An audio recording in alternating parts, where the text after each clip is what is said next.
ICESCAPADES. Operation Metro Surge is the title of this video, and no one is going to watch, mainly because at time of recording I couldn't think of a better title. But if you want to know what this video is all about, the best thing you can do is watch to the very end. But if you need a little incentive to keep on watching, hopefully the following compilation of video clips will encourage you to do so.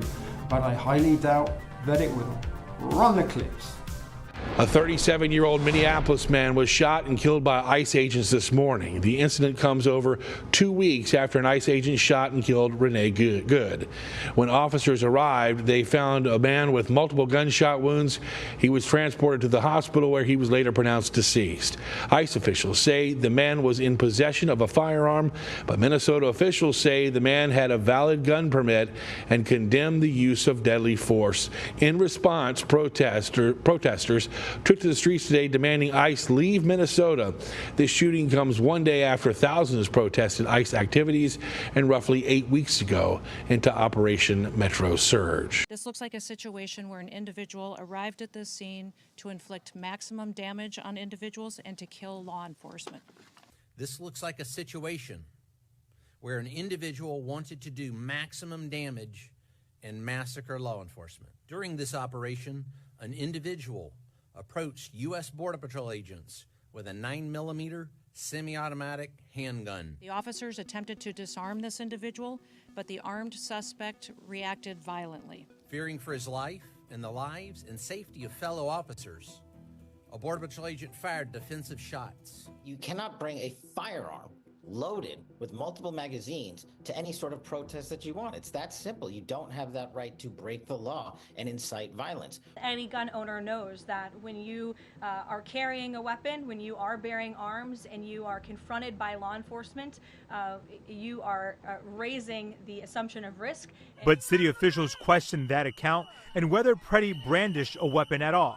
How many more residents, how many more Americans need to die or get badly hurt for this operation to end? Minnesota's governor calling the ICE crackdown an absolute abomination and is demanding a complete federal withdrawal from Minneapolis. Do I have any confidence Donald Trump will do the right thing? No, I don't have a lot of confidence Donald Trump will do the right thing. They need to evaluate their rhetoric, their conversations, and their encouragement of such violence. The Minnesota National Guard has been activated but remains on standby. The city is still mourning following the deadly ICE shooting of Renee Good earlier this year. Johnny Fernandez, ABC News, New York. We wanted to share a moment today that relieved some tension in the air. Our cameras caught National Guard members at the Whipple Federal Building handing out donuts, coffee, hot chocolate to demonstrators and others gathered outside. A guardsman on the scene told us this is their demonstration of safety and security and that they're here to help. A small gesture that went a long way. I think that's true Minnesota energy. This is all about community. We're all kind of taking turns or sharing warm drinks, warm food, hand warmers. That's kind of what Minnesota is all about. So I'm glad to see that our National Guard is standing with us because we need it. Governor Tim Walz activated the Minnesota National Guard yesterday to help Hennepin County law enforcement with crowd control measures. See, a lot of people are asking why the Black Panthers are going up against ICE for the immigrants. Well, I want to tell you something. The Black Panther Party for Self-Defense, the one that Huey Newton started with Bobby Seale, is an internationalist organization that stands as allies with oppressed people no matter what their ethnic background is, no matter what their cultural background is. Unarmed woman was killed by ICE. If you think you're about to come and brutalize the people while we're standing here, go around and find out.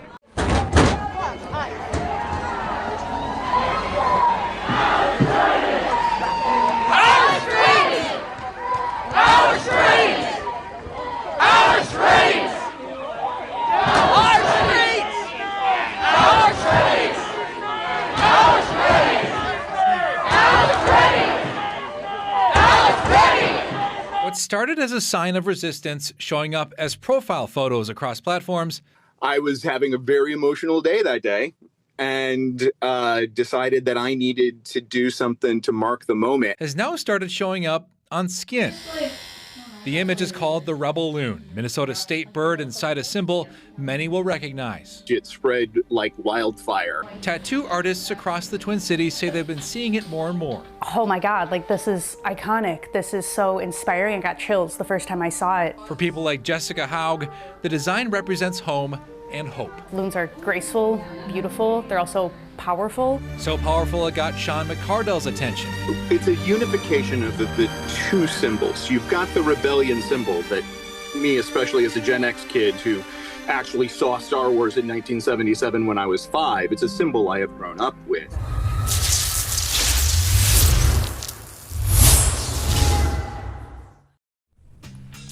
So welcome back, folks. Thank you for tuning in to this latest installment of unwatchable content, and you must forgive me, I am not feeling 100% and have been a little bit under the weather for the last few days with the sniffles, so I do have a little bit of a foggy head and a little bit of a congested nose and a tickly throat, so please forgive me and bear with it as I get through this evening's presentation. But what a week has it been since our last installment about ICE, which premiered last Sunday as a result of YouTube shenanigans preventing the processing from taking place once I had uploaded this video.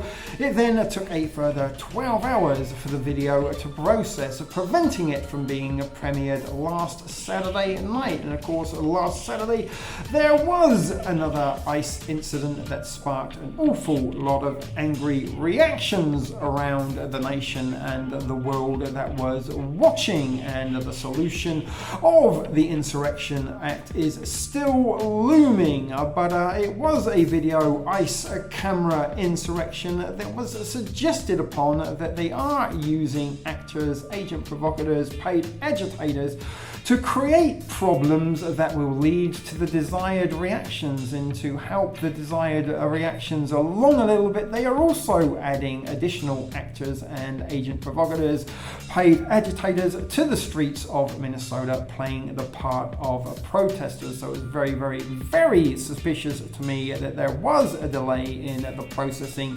segment of the upload of my last video on ICE, as it was intended to have gone out last Saturday evening when the internet was filled with videos and news of the latest ICE assassination involving Alex Preddy. So we do have some stuff regarding that shooting, and it has been a week of extreme ICE activity in Minnesota and around the world. We've got the National Guard have been deployed and have been handing out donuts. Bruce Springsteen has written a brand new song dedicated to Renee Good and Alex Preddy. The Black Panthers have decided that they will join the cause and stand alongside migrants and ICE protesters. We've had a hotel besieged, a staged shutdown of local businesses, schools and workplaces as 50,000 residents of Minnesota took to the streets to voice their angers and disgruntlement at an authoritarian national socialist style government that is raging havoc upon the streets. As always, folks, we've got a whole bunch of videos and articles to get through in this video no one is gonna watch, and I will of course be meeting you once again on the flip side to commence with the outro pleasantries. But let's get over to our first article of the day, because we've got an awful lot to get through until we start those outro pleasantries. So let's go over to our first article without any further ado. So let's start out here at CNN.com for our first article of the day. The headline reads, "What Trump officials claimed about Alex Preddy and what the evidence actually shows." This was updated on January 25th, 2026 by Daniel Dale. And there is a picture of good old Kirsty Nome, the bird-legged hoe, next to a photograph of the assailants alleged weapon, and that is the pistol that was recovered by Border Patrol agents after they assassinated Alex Preddy. If or not they did do that, or it was just a staged event using crisis actors, you are the one that can decide that. Make of it what you will, folks. But top officials in President Donald Trump's administration have responded to the killing of Alex Preddy by the Border Patrol in Minneapolis on Saturday, with a torrent of claims that are either contradicted by video footage or unsupported by any evidence presented so far. Homeland Security Secretary Kirstie Noem claimed that Preddy attacked officers, an assertion echoed by FBI Director Kash Patel. That's a good old American name for you there. But no footage available as of Sunday afternoon shows Preddy committing any attack. Noem claimed that Preddy was brandishing a gun, but no available footage shows Preddy even holding a weapon in his hand at the scene. A concealed gun appeared to be taken from his waistband area by a federal agent moments before he was shot. Now, White House Deputy Chief of Staff Stephen Miller referred to Preddy as an assassin who tried to murder federal agents. Vice President J.D. Vance, it does sound like somebody that would either run a second-hand car dealership or probably a discount mattress warehouse. What do you think? J.D. Vance, mattresses at a discount. Buy 10 mattresses and the 11th is only a penny. If you don't come down and do a deal on a better car, then I'm going to club a seal. J.D. Vance, all those for you. Sorry about that little tangent there of my imaginary world of what J.D. Vance should be doing with a name like that rather than being the vice president.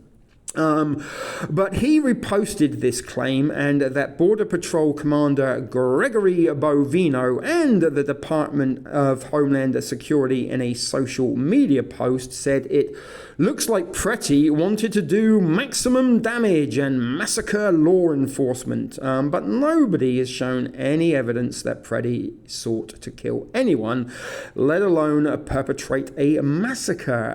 Patel suggested that Preddy broke the law by carrying a concealed gun at a protest, but the Minneapolis police chief said that Preddy had a permit to carry the gun and was allowed to have it on him as he was protesting in a public place. Preddy's parents issued a statement on Saturday saying the sickening lies told about our son by the administration are reprehensible, and they were extremely quick to jump into action with this statement. It's not like it was a pre-approved, pre-written and ready to be posted as soon as their alleged son was massacred. But also in television interviews on Sunday, the administration declined to repeat some of its most incendiary allegations from Saturday about Preddy, who was a registered nurse in an intensive care unit at a Veterans Affairs facility. My goodness. Look at that wholesomeness there. He was a nurse that was caring for veterans. You couldn't make this shit up, folks, but of course they can.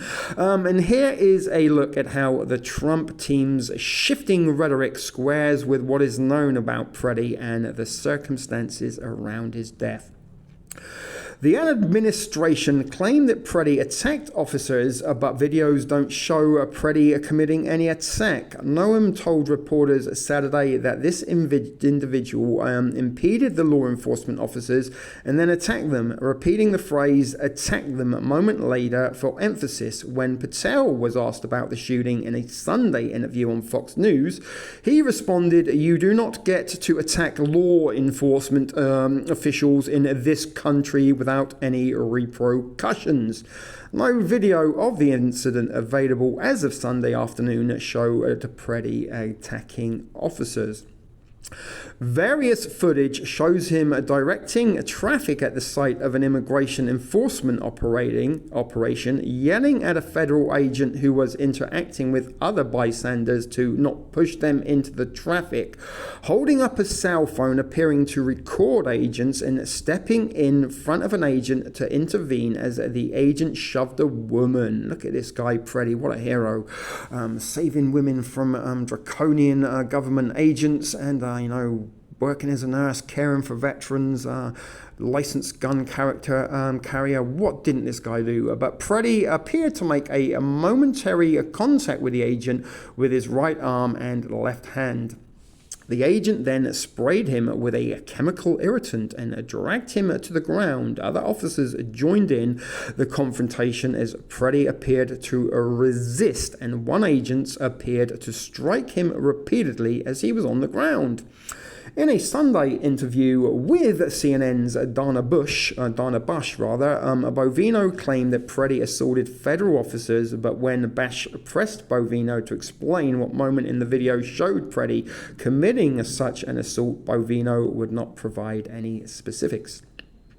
Noem used a noticeably softer language in a Fox News interview on Sunday morning than she had on Saturday. This time, instead of saying Preddy attacked law enforcement, she said Preddy was laying hands on law enforcement. Videos, however, contradict Noem's Saturday suggestion that Preddy was brandishing a gun, and other officials would repeat that claim on Sunday.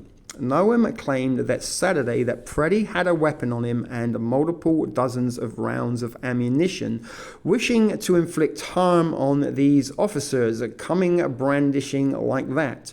Temporarily leaving aside the claim about Preddy's supposed intention to inflict harm, which we'll address below, Noem claims that Preddy was brandishing a gun is contradicted by the videos of the incident. At no point in the available footage was Preddy holding a gun in his hand, let alone waving it or trying to intimidate someone with it.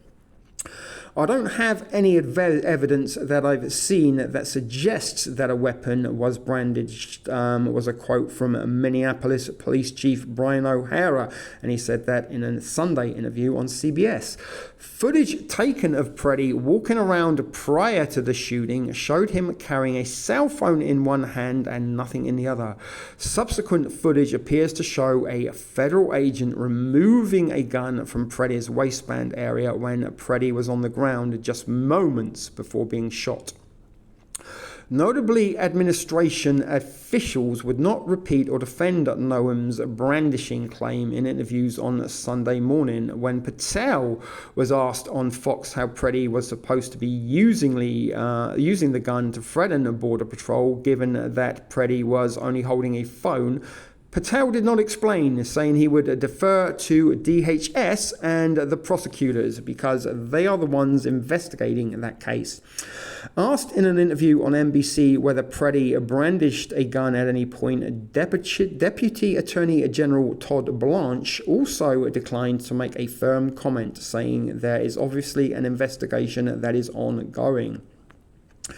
The administration has provided no evidence for its claims that Preddy was an assassin or planned to massacre officers. Top administration officials tried Sunday to portray Preddy as a would-be mass murderer. In a Saturday post on social media platform X, formerly Twitter, Miller referred to Preddy as an assassin who tried to murder federal agents. Miller's comment, a reply to a Democratic senator who called for ICE to leave Minneapolis and for Congress to refuse to fund ICE in its current form.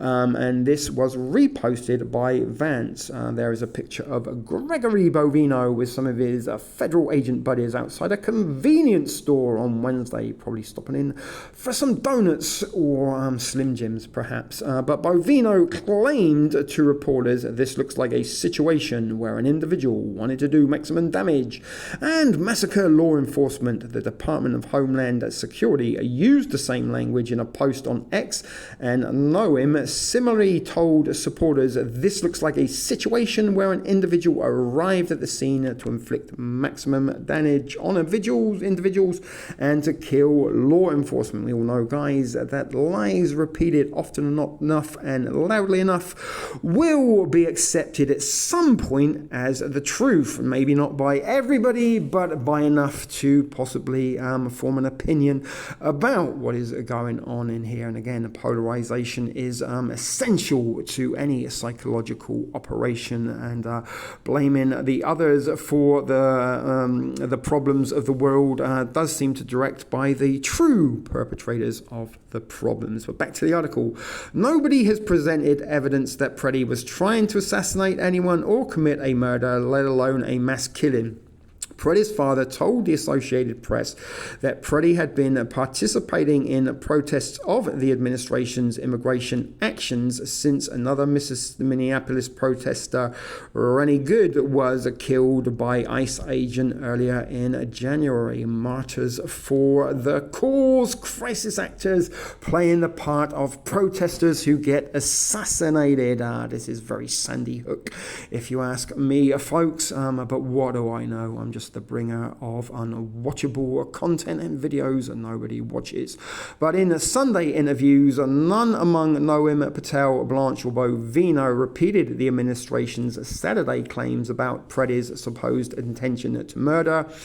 But Minnesota Gun Owners Group says that Patel was completely incorrect on Minnesota law about carrying a gun at a protest. O'Hara, the Minneapolis police chief, said on CBS on Sunday that Preddy, a U.S. citizen, had a permit to carry a concealed firearm and was legally armed at the scene of his killing on Saturday. And this is what's going on, guys, in the polarization that we now have law enforcement going against government federal agencies. But Patel claimed on Sunday that on Fox News, while discussing the incident, you cannot bring a firearm loaded with multiple magazines to any sort of protest that you want. It's that simple. At another point in the interview, Patel said, "No one who wants to be peaceful shows up at a protest with a firearm that's loaded with 2 full magazines." Although in contemporary times, protests have been known to get a little bit out of hand and people have been known to die. So perhaps, that was an incentive for Alex Preddy, if he was in actual fact a genuine concerned civilian that wanted to go and observe and use his legal right to protest in Minnesota, and decided, just to be safe than sorry, I will take my firearm in case things get out of hand. And unfortunately, they did get out of hand for Preddy, but he was unable to use the firearm he was legally entitled to carry against a draconian, tyrannical government law enforcement agency, which again, the Second Amendment does protect Americans and provide them with the legality to stand against an oppressive, authoritarian, draconian, tyrannical government. That is what the right to bear arms was all about. Not really to protect you from foreign invaders, but from the enemy within that goes by the name of the United States government. But there is no Minnesota or federal law barring participation in peaceful protest while carrying a concealed weapon, O'Hara said. It appears that he was present exercising his First Amendment rights to record law enforcement activity and also exercising his Second Amendment rights to lawfully be armed in a public space in the city. Minnesota Gun Owners Caucus, a gun rights organization in the state, wrote on X in response to Patel's claim, "This is completely incorrect on Minnesota law. There is no prohibition on a permit holder carrying a firearm loaded with multiple magazines at a protest or rally in Minnesota." And the national organization Gun Owners of America posted on X on Saturday, "The Second Amendment protects American right to bear arms while protesting, a right the federal government must not infringe upon." Noam claimed on Sunday on Fox that Preddy had been improperly carrying the gun with no ID. If that were true, it would be a petty misdemeanor in Minnesota, not a crime punishable, by a fine of up to $25. Didn't carry a death sentence. So there was an article from CNN. Let's go and hand over to The Guardian for a similar article on the event before we get into some videos.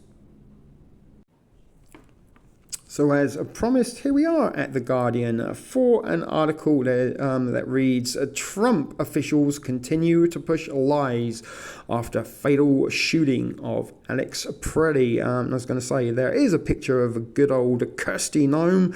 And again, look what's going on with her neck. You can see the cracks in the cosmetic surgery. She did look very, very different some years ago. I might even include a picture later on of an older image of Kirsty Noem. She has sort of improved with age and cosmetic surgery, it would seem.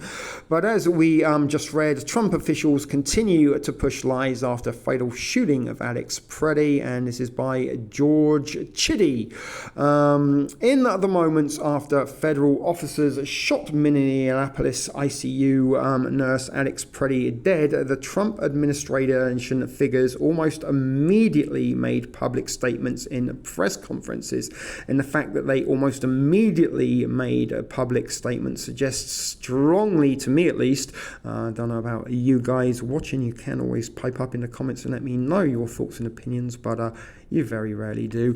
But the what they were saying, that the fact that they were so ready, and not only the sort of Trump characters, also Preddy's family were very quick to jump into action with statements that seem to be pre-provided for them, ready and waiting for the pantomime to play out.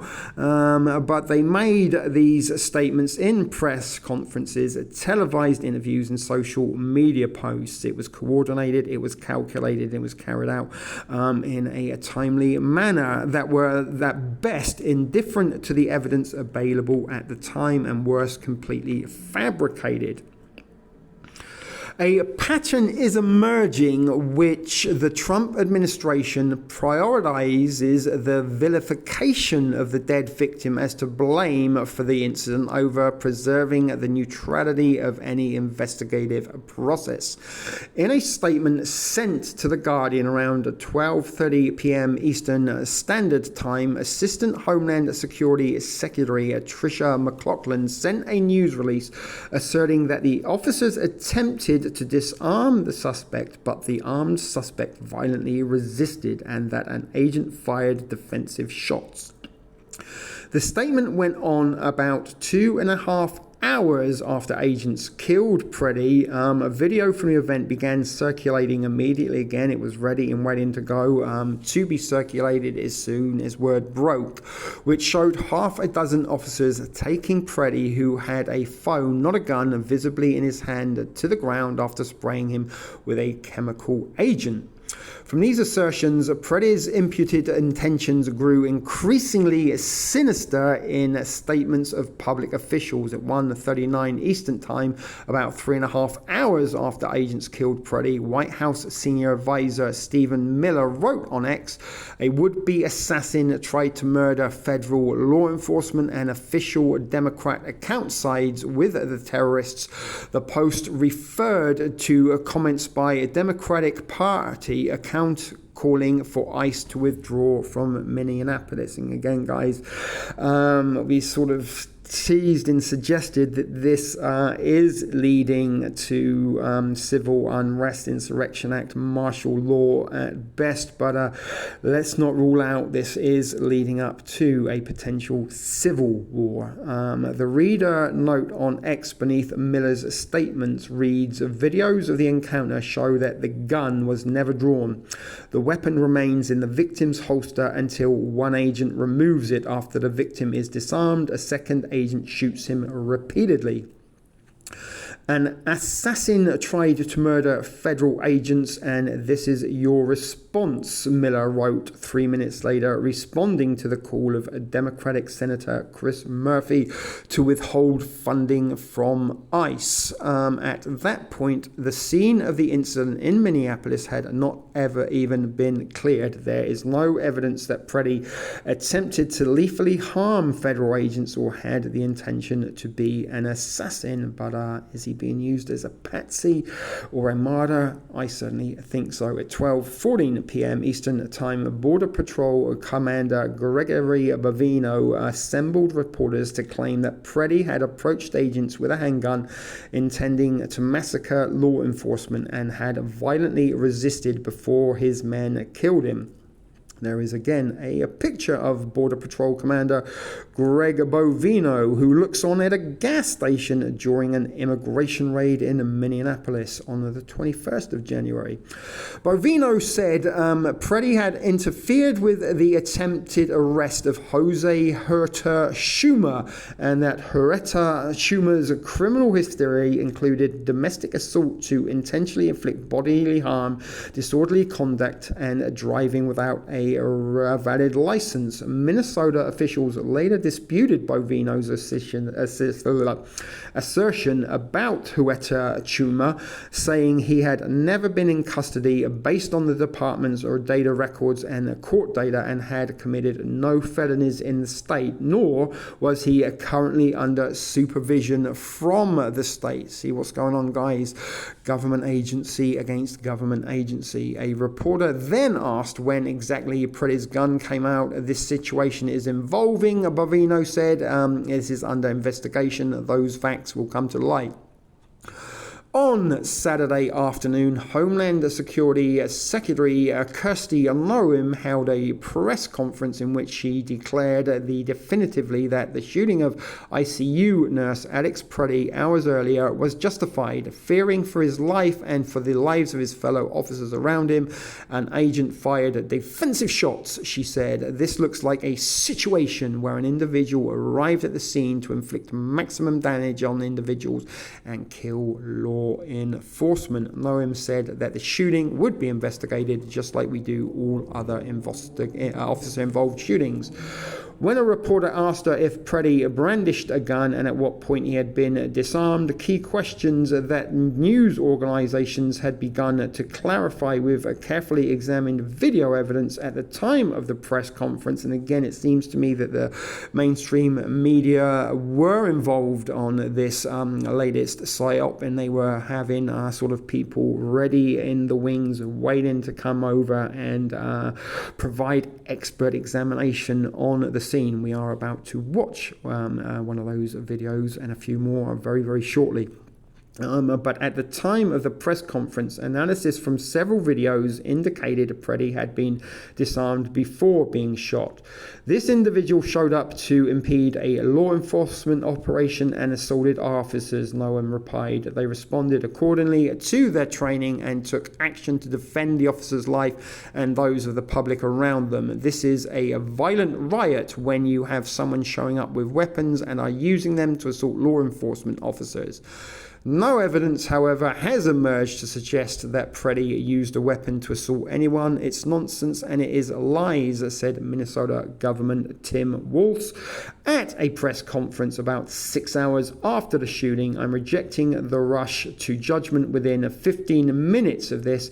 They already will slander this individual. They've already made this the case, and I will just say you will all start to see it, and some of you probably have. There's multiple angles of this, and I'll go back to that, to what we talked about before. They're telling you not to trust your eyes and ears, not to trust the facts that you're seeing in front of them. A little bit like certain events of September Tuesday, where we were told that planes crashed into buildings and then jet fuel melted solid steel, causing total structural failure of two solid steel towers. It stood over 1,000 feet tall. So there was that article of The Guardian. There is one more very, very, very short one we are going to read from cbc.ca up in Canada. So we've got some opinions from the United States, we've got some opinions from the United Kingdom, and now we're going to hear from Canada, although it is very, very short. So as I said, guys, here we are, cbc.ca, and CBC is Canada's Olympic network. There is a video, we are going to watch that after, and when I say this is a short article, it really is short, but it's more about the video that you're supposed to watch, which we are going to watch once we've read it. Was Alex Preddy a would-be assassin? We break down the footage of a fatal ICE shooting. About that, the US government's officials say ICE agents fatally shot Alex Preddy at a protest in Minneapolis because he had a gun on his person, and according to the US President Donald Trump's Homeland Security advisor Stephen Miller, was a would-be assassin. Andrew Chang breaks down several video angles of the shooting moment by moment to understand how accurate the government's initial account is, and images are provided by the Canadian press, Reuters and Getty Images. So we are going to look at that video, but again, this is an example of an individual that was ready and waiting to go with thoughts and opinions that were pre-approved about an incident within hours, or even in the case minutes of this event actually happens. And what they're also sort of doing like this with these sort of minute by minute breakdowns is kind of turning this into sort of like sports reporting, sports event, you know, like in the Super Bowl or in baseball or in football, soccer, you know, when something happens, you know, maybe someone gets a touchdown or scores a goal or hits a home run or someone sort of strikes out, then, you know, the journalists and the pundits that are sort of in the studio break down the plays and analyze, you know, what went wrong, what went right, how it could have been prevented, etc., etc., etc. And this is sort of kind of like normalizing these events. It was very similar with Rennie Good and there following along with Alex Preddy. So without any further ado, guys, let's hand over to that video and a few more, and I'll see you shortly with some more articles. If you're watching this right now, it's because you want to see and understand the moment an American citizen, Alex Preddy, dies at the hands of ICE agents in Minneapolis. It's not gruesome, but it's certainly graphic, and even the audio is difficult to listen to because, as you'll see and hear, there's a scuffle, there's shouting and screaming in just a moment, but then there are 10 distinct shots, at least half of them allegedly fired in self-defense.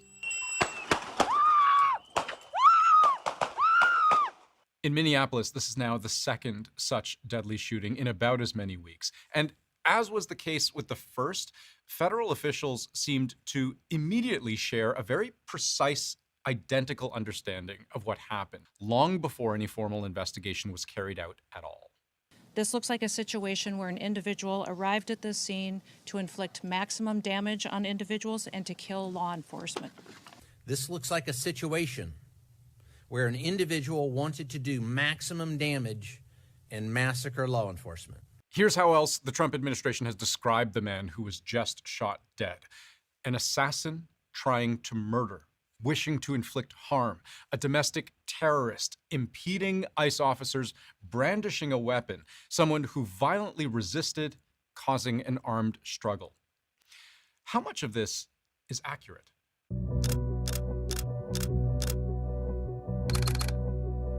Because the official narrative is so definitive about how hostile the victim was, let's back up from the scuffle itself and show what we know about what Alex Preddy was doing at the scene before he died. In this video, let's freeze it right away. This is Alex Preddy. He's face-to-face with an ICE agent. And right away, there are two questions to ask. This standoff, how heated is it? And what's Preddy holding in his hand? The video continues. We can hear continuous honking. All the noise is worth mentioning because it says something about the tenor of what's unfolding. It's loud, it's tense, ICE officers are carrying out an operation, protesters are watching, jeering, and in some cases, directly confronting those officers, which we can see about 15 seconds into the same video I just showed you.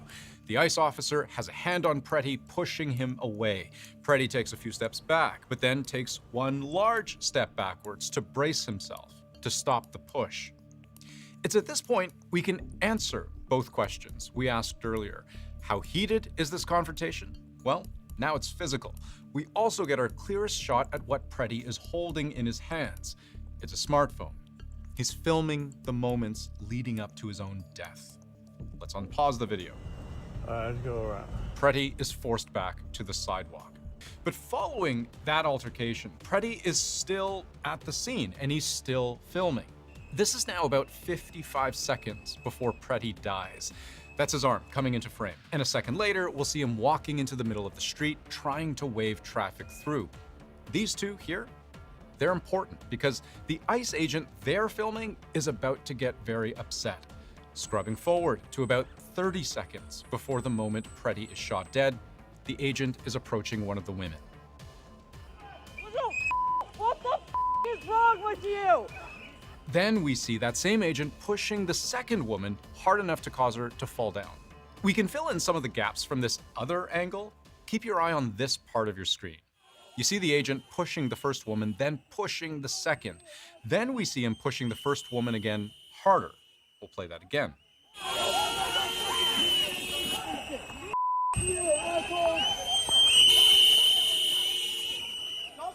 And in just a moment, right here, we see that second woman in the lighter coat being pushed to the ground.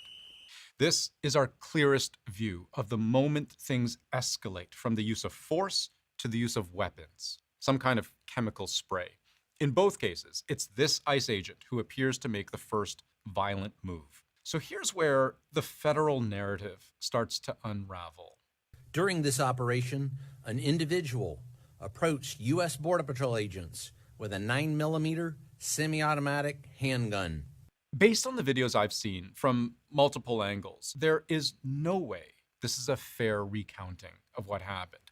We'll see in a moment, there is a handgun involved, and it does belong to Alex Pretty.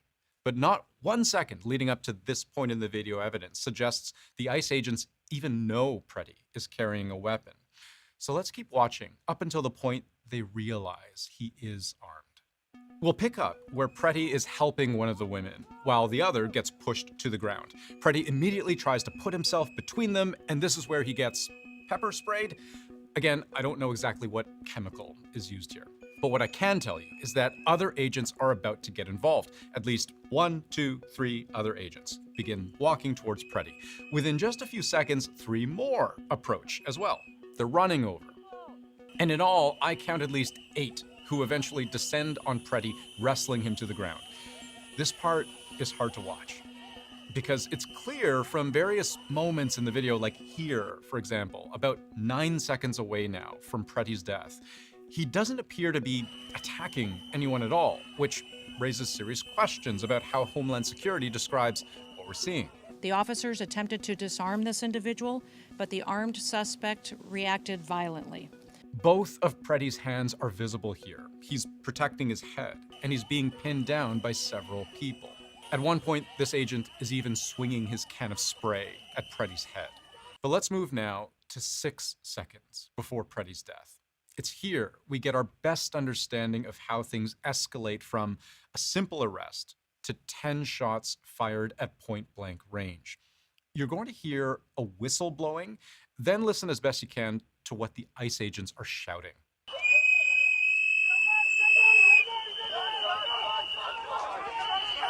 What we're hearing there is the gun, the gun, the gun, shouted repeatedly. And while that's happening, another agent shouts, "Get the gun." Listen once more. And it's at this moment we see this agent in the black pointy hat. He's pulling out his gun.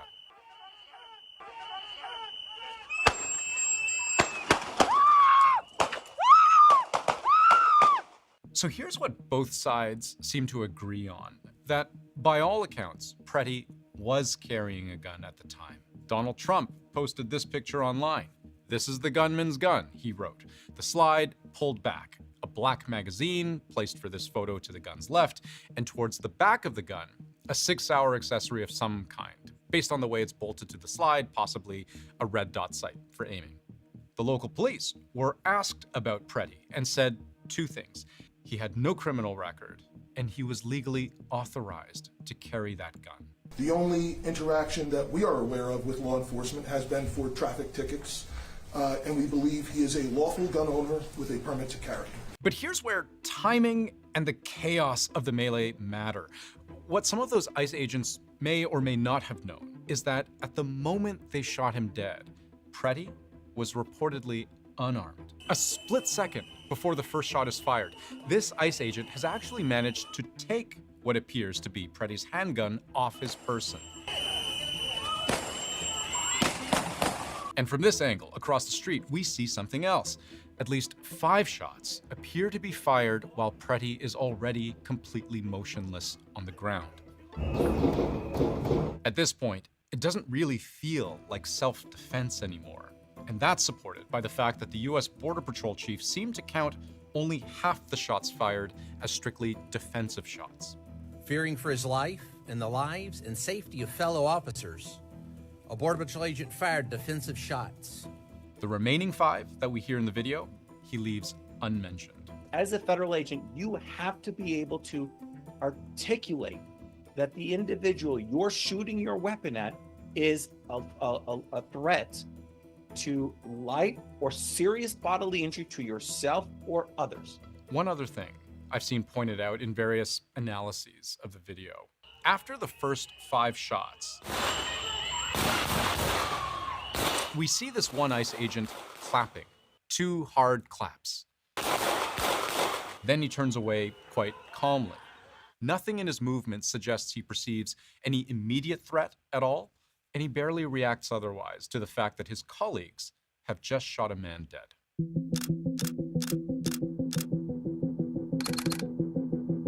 The most straightforward argument the Trump administration has put forward to justify the killing of an American citizen by ICE agents is that Alex Preddy was getting in the way, getting violent, and possibly just moments away from getting out his gun. But there's a second argument they're making, which theoretically applies no matter what the video shows. You cannot bring a firearm loaded with multiple magazines to any sort of protest that you want. It's that simple. You don't have that right to break the law and incite violence. Any gun owner knows that when you are carrying a weapon, when you are bearing arms and you are confronted by law enforcement, you are raising the assumption of risk and the risk of force being used against you. I think what's being suggested here is that Preddy is in some way at least partly responsible for his own death, for the fact of bringing his handgun to a protest. The FBI director has even come to a conclusion about Preddy's allegedly hostile intent from the fact of bringing his handgun to a protest. No one who wants to be peaceful shows up at a protest with a firearm that is loaded with 2 full magazines. So here's what I'll say. Strictly speaking, law enforcement is more likely to feel threatened by someone with a gun than someone without one. The flip side is that gun ownership is a Second Amendment right, and certainly not grounds for officers to simply assume you intend to fire it. Local law enforcement says Preddy was permitted to open carry, and nowhere in state or federal law is bringing a firearm to a protest illegal. The state can restrict certain areas, like you can't bring a firearms into a federal building. You can't bring it into a school. So there are restrictions on where you can and cannot bring a firearm. But bringing a firearm to a protest is not one such restriction. So here's the bottom line. What's happened in Minneapolis with this deadly shooting raises 2 very difficult questions. The first is whether law enforcement was justified in shooting at Alex Preddy 10 times, whether that's a reasonable use of deadly force. But the second question is much harder. It's whether Americans will fully trust federal officials to get it right. Because what the most important decision makers in Trump's orbit have done is to severely prejudge the outcome of any investigation. This looks like a situation where an individual wanted to do maximum damage and massacre law enforcement. And when confronted specifically with the video evidence and how it doesn't appear to support what they're saying, This situation, again, is evolving. This situation is under investigation. Those facts will come to light. But when does Preddy draw the gun exactly? One reporter asked. At exactly what point did ICE agents feel threatened? Again, this situation's evolving. This is under investigation. Those facts will come to light. This is where, at least for now, there are no more answers. There's the official account, there's the video, and very likely more protests and more violence to come.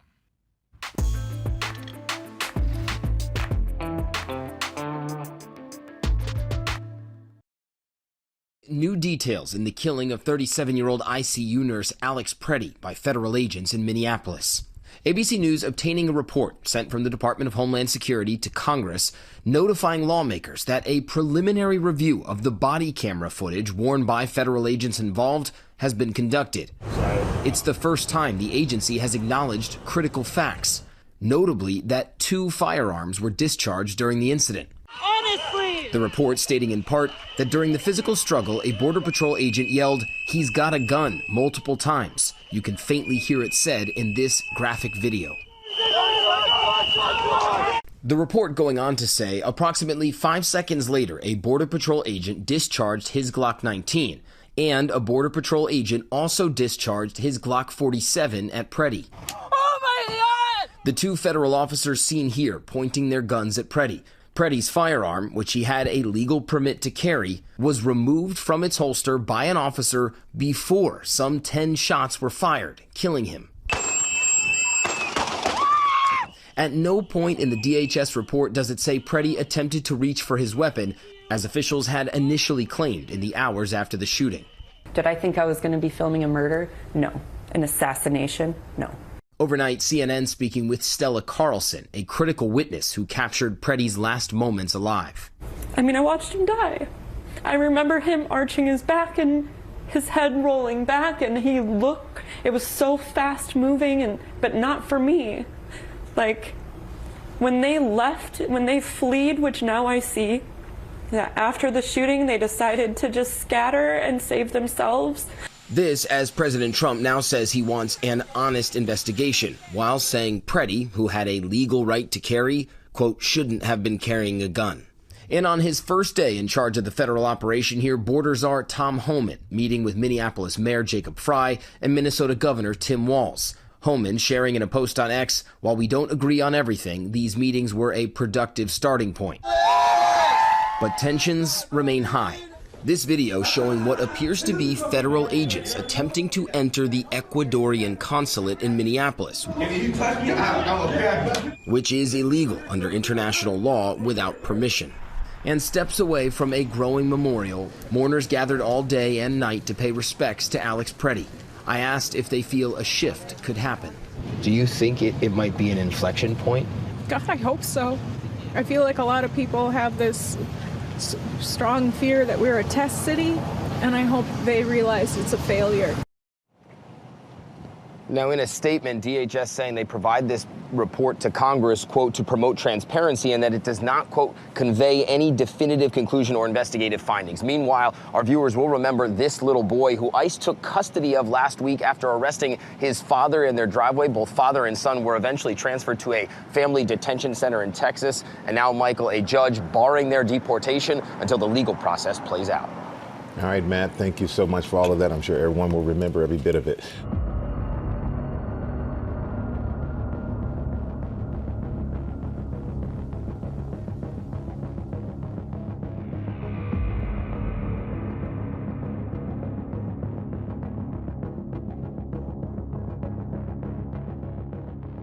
In the last few hours, newly analyzed video has raised serious questions about a fatal federal shooting in Minneapolis.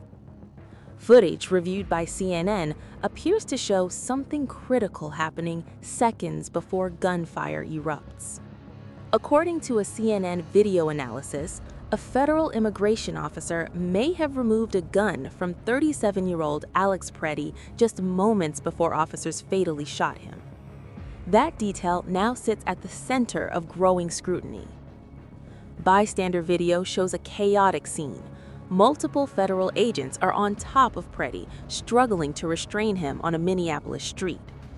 As officers shout, "He's got a gun," one unidentified agent reaches into Preddy's waistband. Seconds later, that agent emerges holding a weapon that appears to match the handgun later released by the Department of Homeland Security. Just over 1 second after the gun is removed, a shot is fired. Then, at least 9 more.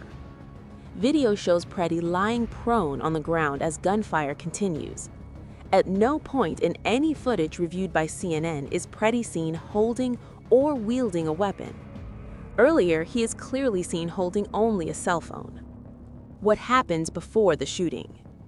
Tensions had been escalating minutes earlier. Federal agents were conducting an operation in South Minneapolis as bystanders gathered, blowing whistles, honking horns, and recording video.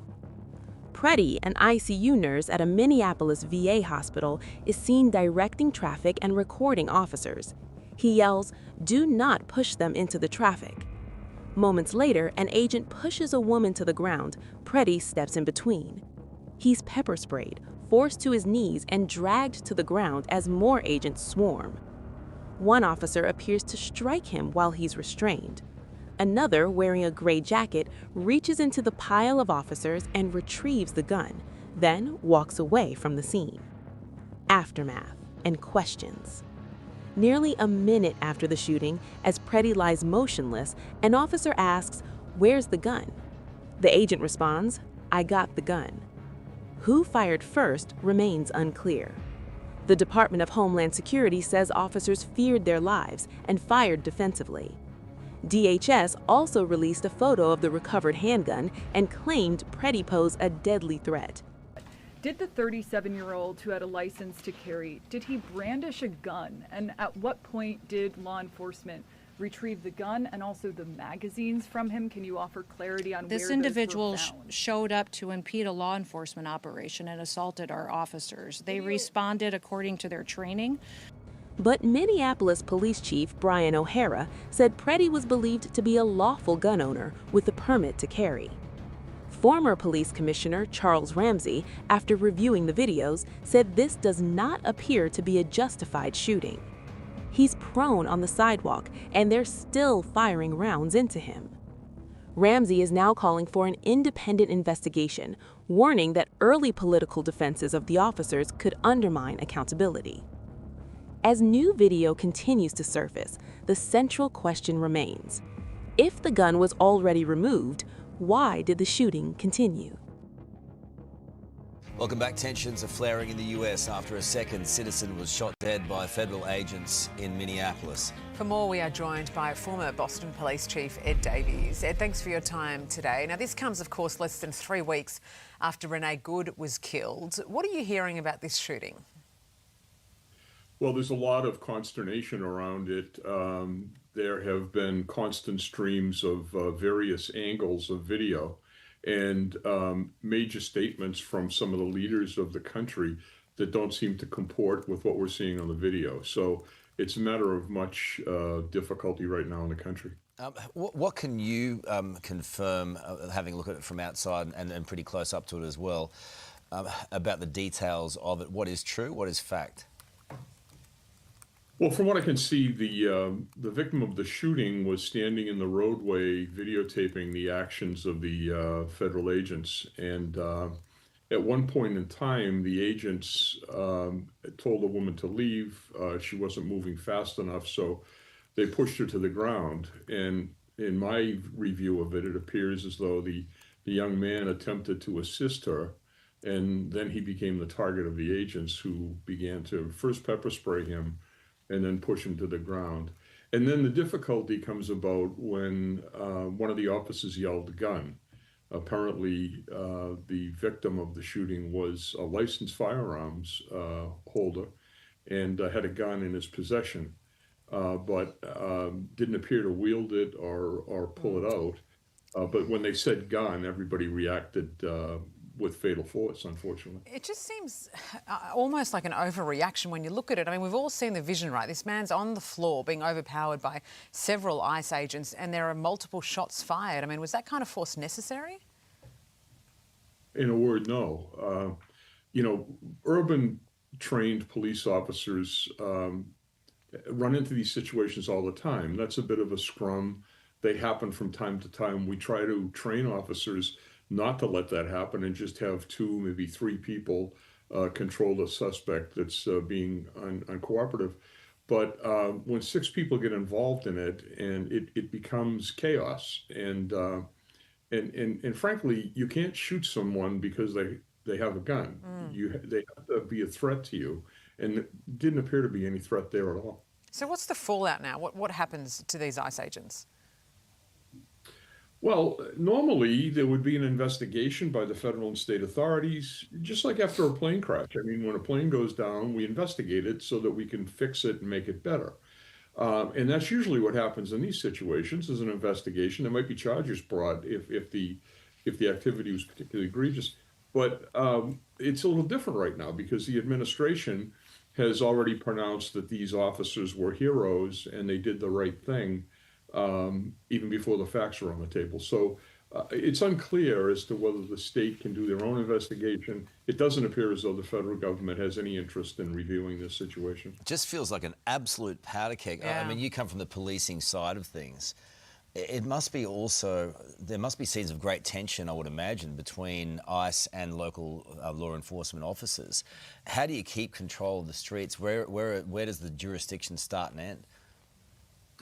Well, there are 3 times the number of federal agents in that city right now than there are police officers. Chief Brian O'Hara is a friend. They do a really great job. And these, just a word for the federal officers. I've worked with them in the past. Most of them are really good people. But they've doubled the size of that agency, given very little training to the new people that are coming on, and they're not experienced in this type of policing. It's a recipe for disaster. Okay.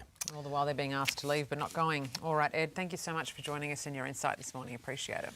The second fatal shooting by a Border Patrol agent in the US city of Minneapolis has done little to stop opposition to their immigration crackdown, with hundreds braving freezing temperatures at a rally today. Live to Reed Butler, who's in downtown LA, where a protest is also planned.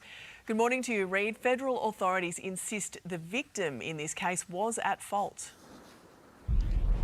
Jane, and the reason there's so much anger over this shooting is that the videos of the horrible incident appear to contradict what the Trump administration says happened. So we know that Alex Preddy intervened. He helped a woman who was being pepper sprayed. He did have a gun, but he wasn't holding it. He was holding a phone, and he was actually disarmed by the ICE agents before they opened fire.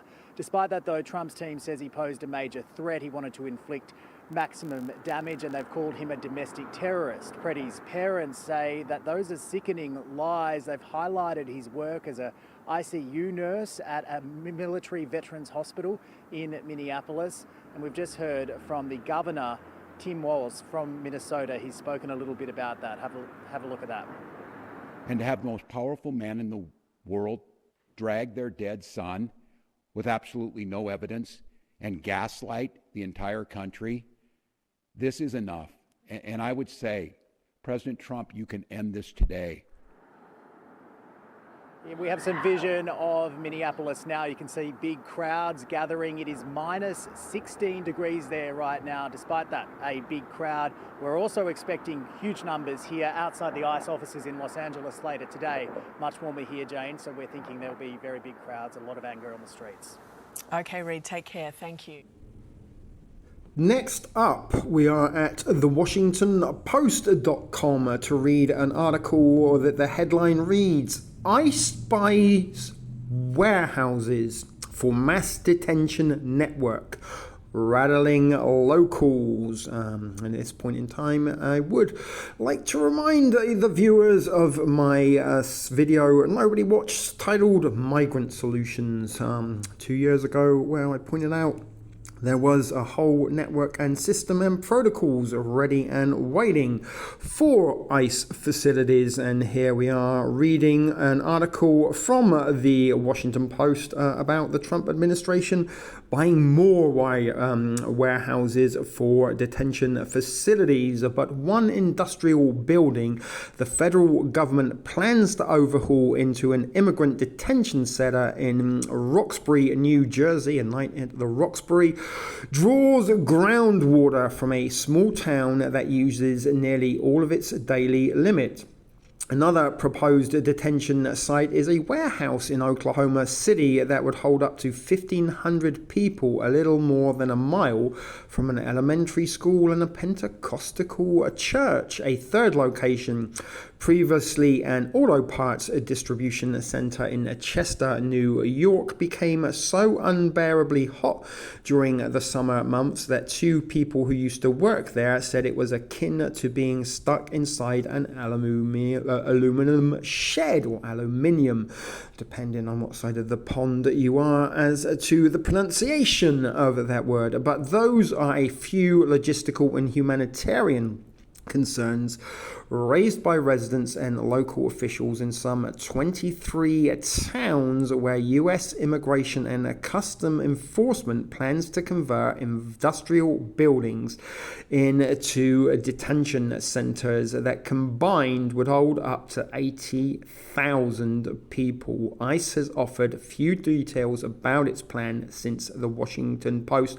first reported on it last month. Now, this should suggest to you guys that this is an ongoing campaign, and this agenda doesn't seem to have any planned stopping point in time anytime soon.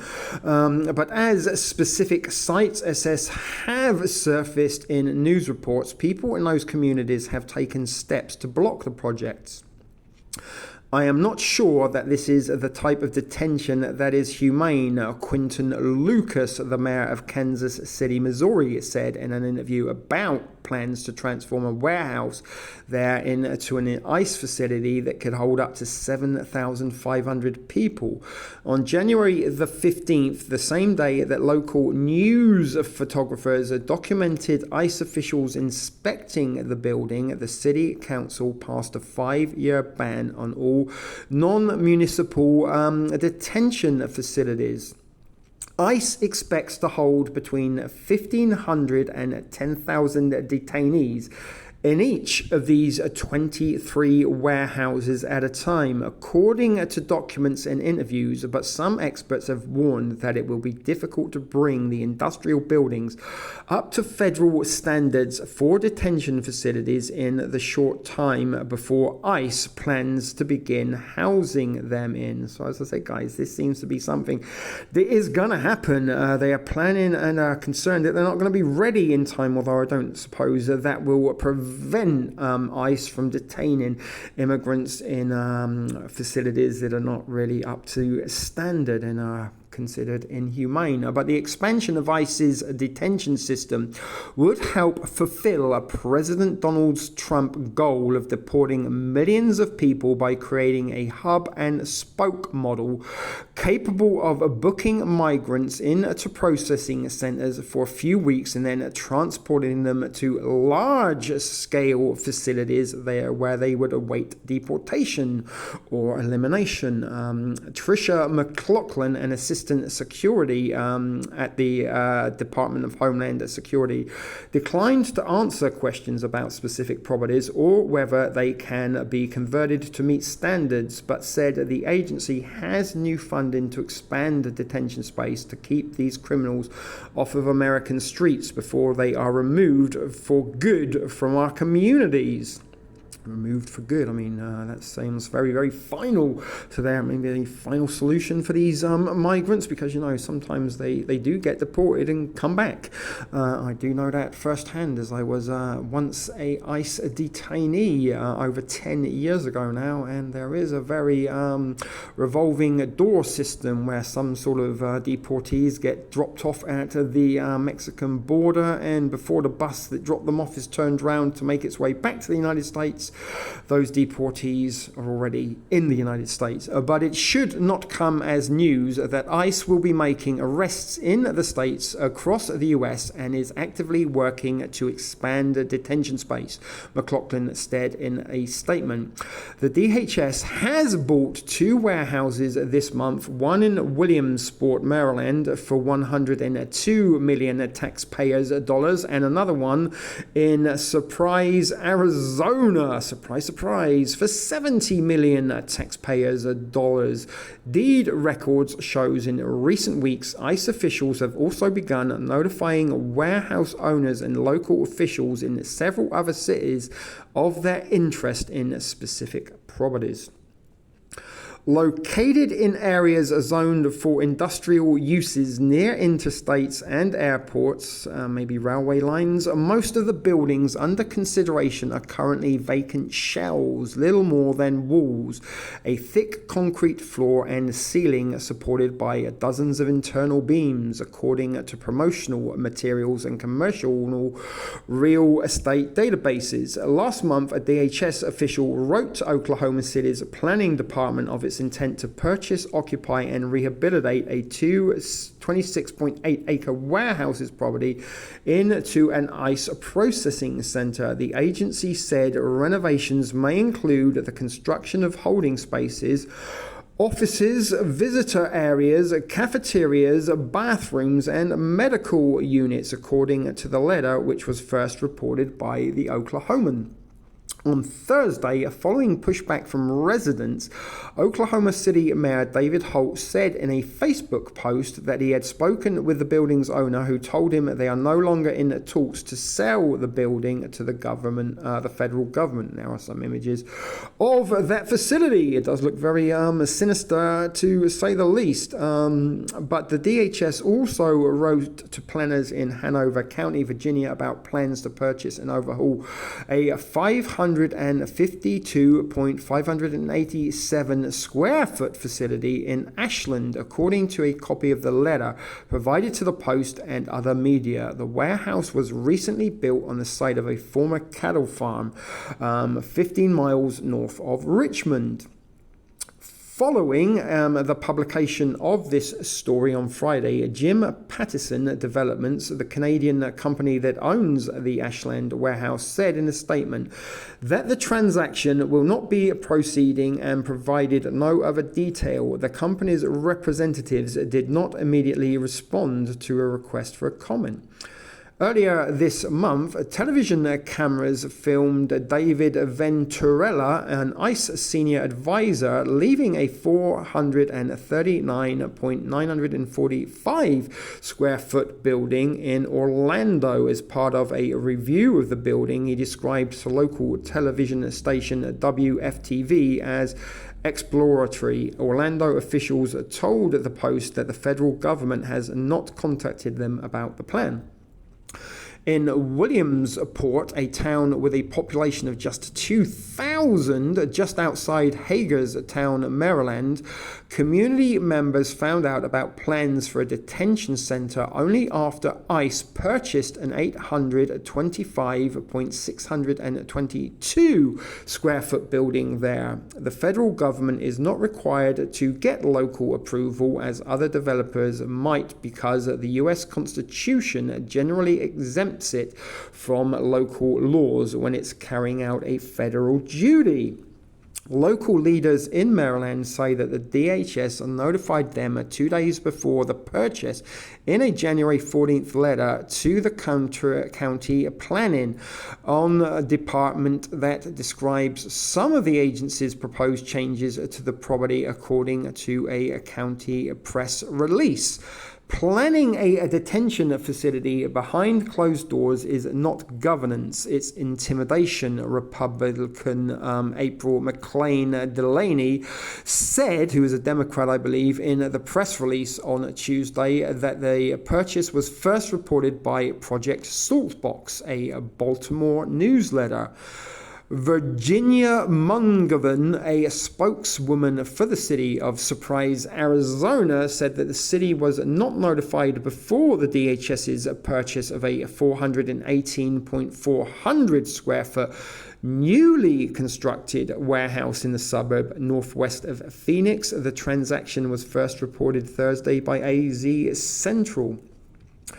ICE expects the buildings in Williamsport and Surprise to begin accepting detainees by April, according to a person briefed on the plan who spoke on the condition of the anonymity to discuss internal agency matters. Local officials in Roxbury said that DHS informed them of plans to buy a building there, and an ICE official joined a recent warehouse tour in Social Circle, Georgia. According to the Post's analysis of photos of the visit, the Post obtained a spreadsheet that lists nearly 24 properties that ICE officials apparently planned to tour this month, but could not verify its authenticity. The DHS did not respond to questions about it. The Post, however, confirmed ICE's interest in 8 of those facilities, and several building tours occurred at the time and locations specified in the document. And here are a list of the buildings targeted by ICE and the location where the Post's reporting confirmed that ICE officials have visited or discussed plans to convert an existing warehouse into a detention center. So first up, city, Social Circle, Georgia, 1365 High Tower Trail, the man in the high tower, and Kansas City, Missouri, 4001 East 149th Street, Williamsport, MD, 162200 Wright Road, Ashland, VA, 11525 Lake Ridge Parkway, City Roxbury, New Jersey, 1879 Route 46, Orlando, Florida, 866 Transport Drive, in Surprise, Arizona, 13290 West Sweetwater Avenue, and in Chester, New York, 29 Elizabeth Drive. The DHS acquired Williamsport property on January the 16th, and the DHS acquired Surprise property on January the 23rd, within the last few days. But in at least 15 communities, residents have staged protests or packed town hall or council meetings, overwhelming elected officials with questions about the proposed facilities. Locals have shown up at locations identified on the unconfirmed ICE list, which has circulated on social media with cameras to document tours. When Salvatore Labruna learned from a local news story that ICE planned to take over the former Pep Boys Auto Parts warehouse near his home in Goshen, New York, he drove his 16-year-old son to see the building. Labruna, 47, said he used to pack brake pads, struts, and motor oil containers into plastic tubs when he worked there a summer after college, more than 25 years ago, and that building sweltered because of poor ventilation and minimal cooling systems. David D'Alessandro, 37, who worked there from 2020 to 2022, said he routinely had to bring an extra shirt to replace the one he would sweat through. It doesn't seem like it would be suitable for housing people in any way, LeBron said. And maybe they don't plan to be housing people for very long. Maybe shower stations will be available, and immigrants will be ushered towards them on arrival to clean up before being transported to general population, if indeed they do make it that far. But the auto parts distribution center closed in 2024, and the property's owner said that in a promotional flyer that it recently completed $3 million in improvements, but did not specify them.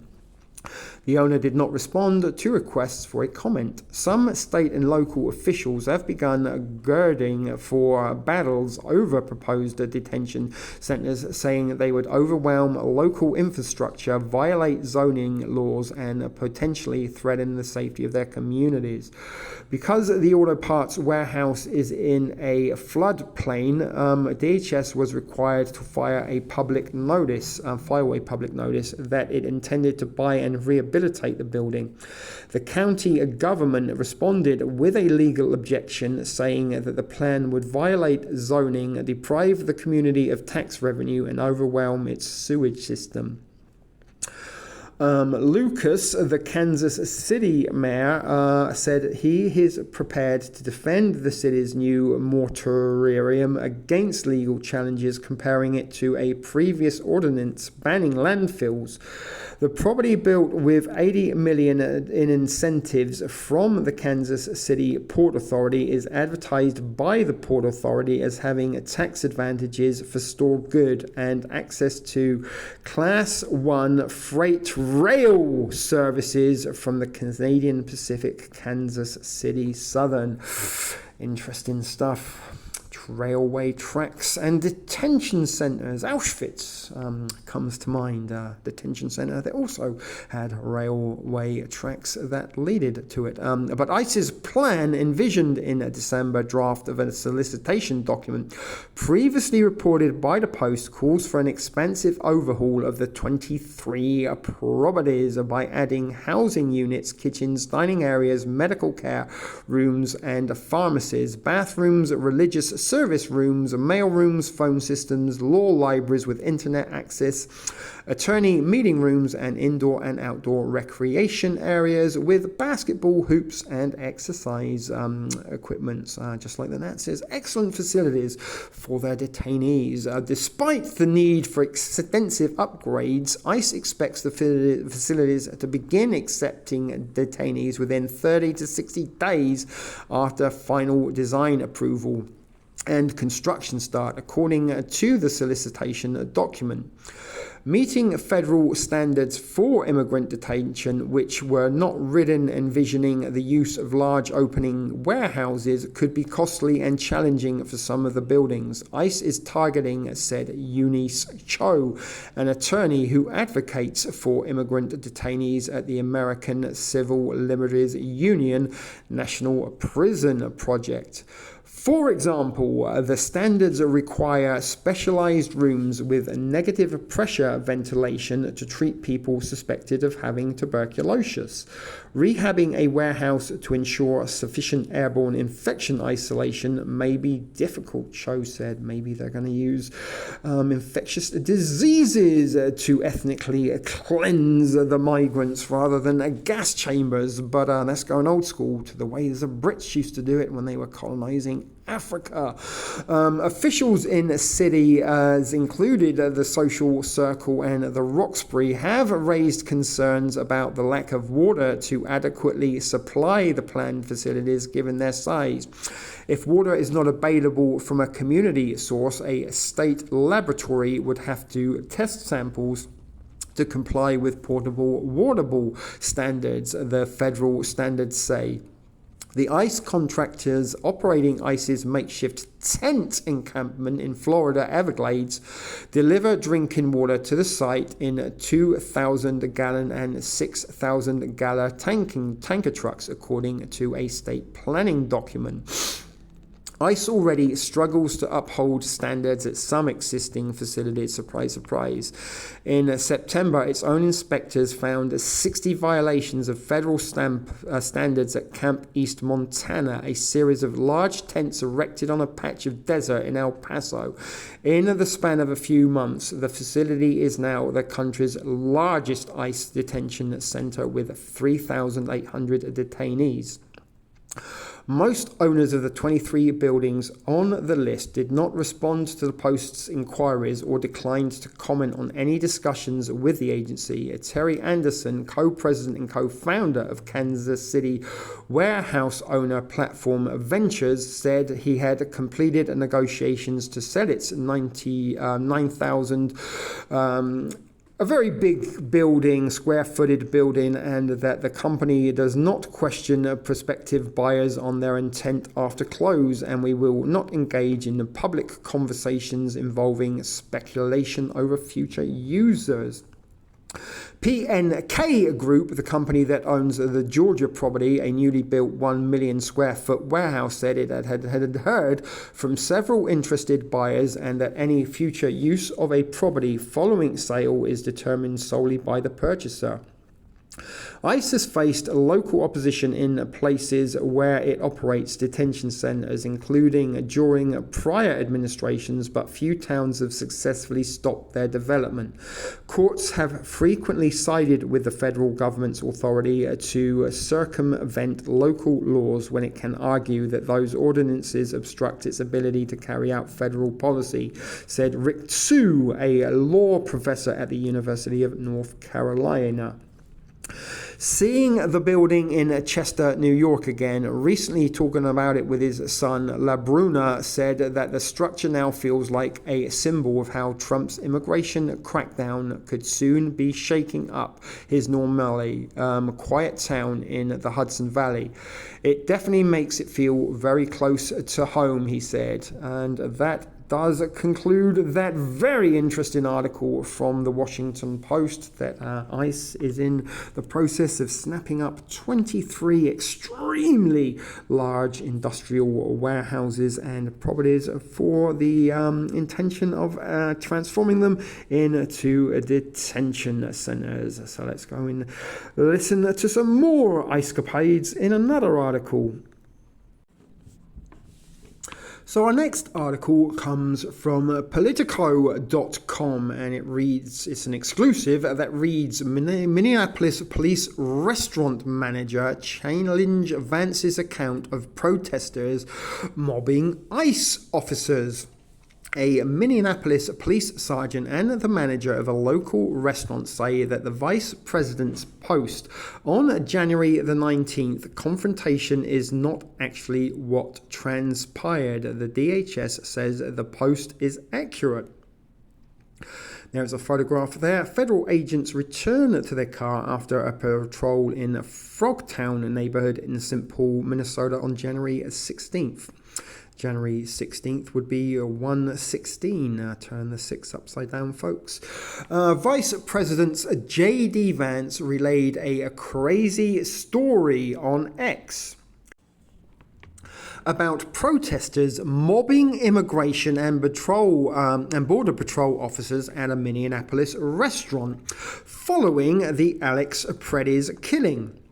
But Minneapolis police and the restaurant manager both disputed key parts of the vice president's account to Politico, which they said was incomplete at best. The conflicting versions have come to light amid a de-escalation in tensions between local and federal officials in the city and mixed messaging within the Trump administration over Preddy's death. 2 agents have been placed on leave, and the administration said it's investigating the shooting. The retellings of the incidents, as reported here by Politico, underscore the Rashomon-like nature of documenting an immigration enforcement operation unfolding in a major American city. One that partisans are eager to weaponize in almost real time. So what I'm saying, guys, that this sort of event took place in real time, sort of moments within the news circulating that Alex Preddy had been assassinated. The stories started to circulate, the misinformation, the polarization began with both sides of the argument providing statements and witnessy accounts of what happened. But however, back to the article, on Sunday, hours after Preddy was shot by federal agents, Vance took to X saying that he was on a visit to the city the week before and that he heard a number of crazy stories, and then highlighted one of those crazy stories that included 2 off-duty immigration and customs enforcement and customs and border protection officers who were going to dinner in Minneapolis. Vance went on to say they were doxxed and their location was revealed, and the restaurant was then mobbed. The officers, Vance said, were locked in the restaurant, and the local police refused to respond to their pleas for help as they've been directed by local authorities. Eventually, their fellow federal agents came to their aid. An administration official familiar with the incidents told Politico that Vance heard about it from a federal agent at a round-table discussion on the ground in Minneapolis, and his team confirmed the details. In an audio recording of that round-table, a DHS official is heard telling Vance that 30 to 50 agitators locked them inside the restaurant, referring to 2 off-duty officers. The administration official played a portion of an audio recording for Politico and identified the speaker as a DHS official. A vice presidential report from January the 22nd noted that the round table included local law enforcement, business owners, ICE officers, and some people with opposing views. But a public information officer for the Minneapolis Police Department said MPD monitored the situation and determined that the federal agents had sufficient resources available to manage the incident, which the MPD said occurred on January the 19th. Again, that would be 119, at an address that matched the location of the restaurant.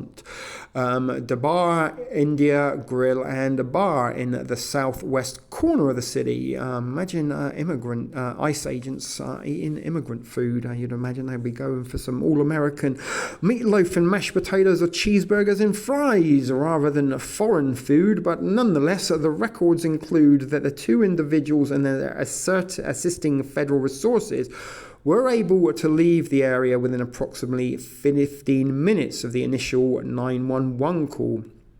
MPD was later notified that one of their vehicles had been left behind. Sergeant Garrett Parton said in a statement, MPD monitored the vehicle until the agents were able to return and recover it. The MPD also said that the incident report was recorded at 9:22 p.m. Parton did not respond Thursday to additional questions about whether MPD initially visited the scene. It is not clear how MPD determined that the agents had sufficient resources. A DHS report obtained by Politico includes additional information about the incident, and it says that outside the bar, a young adult male was wearing a black mask and was seen walking around their rental vehicle, a white Ford Expedition, before entering the restaurant and approaching the agents. At that point, the subject accused the agents of being ICE personnel, referencing the Ford Expedition as a known ICE vehicle and claiming access to a database of such vehicles, according to the DHS report. Outside, by this point, 30 individuals had gathered, according to the report, and a female subject behind the agents locked the restaurant doors, preventing exit. The whole encounter lasted 9 minutes. At 9:30 p.m. local time, according to the report, the agents were extracted. The DHS report notes that the local law enforcement weren't notified until 9:38. After the agents had departed of local law enforcement, the report notes no response was reported. No injuries or use of force reported in the internal document concludes. Vance's spokesperson declined to comment, but the DHS said that the vice president's statement was accurate. Pardon said the presence of protesters alone is not sufficient reason for MPD to respond where ICE activity is occurring. Minneapolis Mayor Jacob Frey, a Democrat, has said that the 3,000 to 4,000 federal forces in his city dwarf its local police force of 600. The Trump administration officials have complained that their Minneapolis counterparts have stymied immigration enforcement enforcement actions and have endangered local residents through the city's so-called sanctuary policies. In an interview with Politico, Bali Singh, the manager of the restaurant who was working on January 19th, said he did not witness anyone lock the doors even after in my cameras, he added. Singh, who said he first realized his restaurant was the subject of an ex-post when contacted by Politico on Thursday, said Vance's post did not accurately describe the events that night. Singh said that the two men come into his restaurant around 8:30 p.m. and were discussing why so many restaurants in the area were either closed or only offering takeout. Singh told the men it might be due to ICE activity in the city. Now, there are some articles that we will get round to, that there was some kind of sort of strike in Minneapolis where a bunch of sort of businesses and organizations sort of come together and closed their doors, shutting up shops to try and sort of affect the government financially. But back to this article, and the guy told me ICE is not the problem. Singh recalled of what he said was a Monday night conversation which matches the January 19th police report. Singh said the officers were in the middle of their meal when a few people came into the restaurant and told Singh they suspected ICE was there. Singh said more people arrived outside and beginning congregating around the car. Meanwhile, the two agents told their server they were being harassed. One guy actually told me, "Brother, don't come between this," he said, referring to one of the federal officers in his restaurant. "We'll teach them a lesson." Minutes later, Singh said more uniformed officers arrived outside and the two men left shortly after. Department of Homeland Security spokesman Tricia McLaughlin provided a statement in response to questions about discrepancies. "We can confirm VP's post is accurate," McLaughlin said, "and here are the facts. On January the 19th, an off-duty DHS law enforcement officers were dining at a restaurant in Minneapolis when agitators began to harass them." McLaughlin's account matched the DHS report and included the reference to approximately 30 agitators. Singh did not dispute the number of people in the end who had gathered, but said he never saw the doors being locked and did not believe that they were. The officers called for more Border Patrol reinforcement and the Sheriff's Department for assistance. The DHS spokesperson continued. As the additional Border Patrol agents arrived, they were unable to enter the restaurant because the doors were locked. Thankfully, more agents arrived. The door was unlocked and agents cleared the scene, and eventually the law enforcement vehicle was later recovered. McLaughlin said this time of behavior is un-American and disgraceful. I'm not sure whose behavior she is talking about then, if or not the ICE agent's behavior is un-American, eating Indian food whilst on a break from detaining immigrants, or if the Americans that were processing the National Socialist behaviors being carried out by ICE agents was un-American. You decide and choose which one, who you think she's talking about. But asked what it was like to have Vance share the story on X in a post that has so far gained more than 22 million views, Singh said, "They are the authority, they are the administration. They can say whatever they want," but some nice advertising for that Indian restaurant that allegedly two ICE agents, Border Patrol agents, were detained. So let's go and read about those two agents that have been suspended, and then let's see if we can find some information about that strike and combined businesses in Minneapolis closing their doors and shutting down services. Right, here we are at the BBC.com. Federal agents involved in the fatal shooting of Alex Preddy in Minneapolis are placed on leave. January 28th, 2026.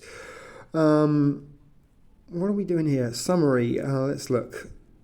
2 federal agents involved in the fatal shooting of Alex Preddy in Minneapolis have been placed on leave. Law enforcement officials tell the BBC Preddy, a US citizen, was shot and killed on a Saturday in an incident which has sparked ongoing protests.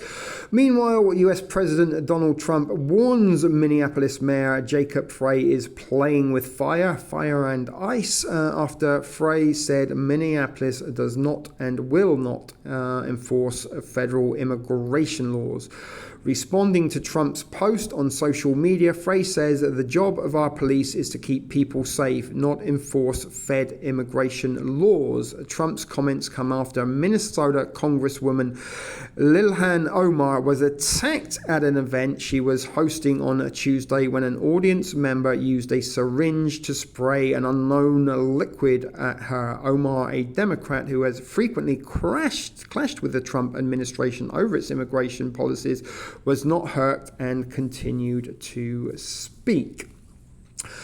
Democrats demand accountability and action in wake of a deadly immigration enforcement incidents. Events in Minnesota continue to dominate the headlines following the deaths of 2 United States citizens this month, Rennie Good and Alex Preddy, who were fatally shot by US immigration enforcement agents. 2 officers involved in the altercation that led to Preddy's shooting have now been placed on administrative leave pending an investigation.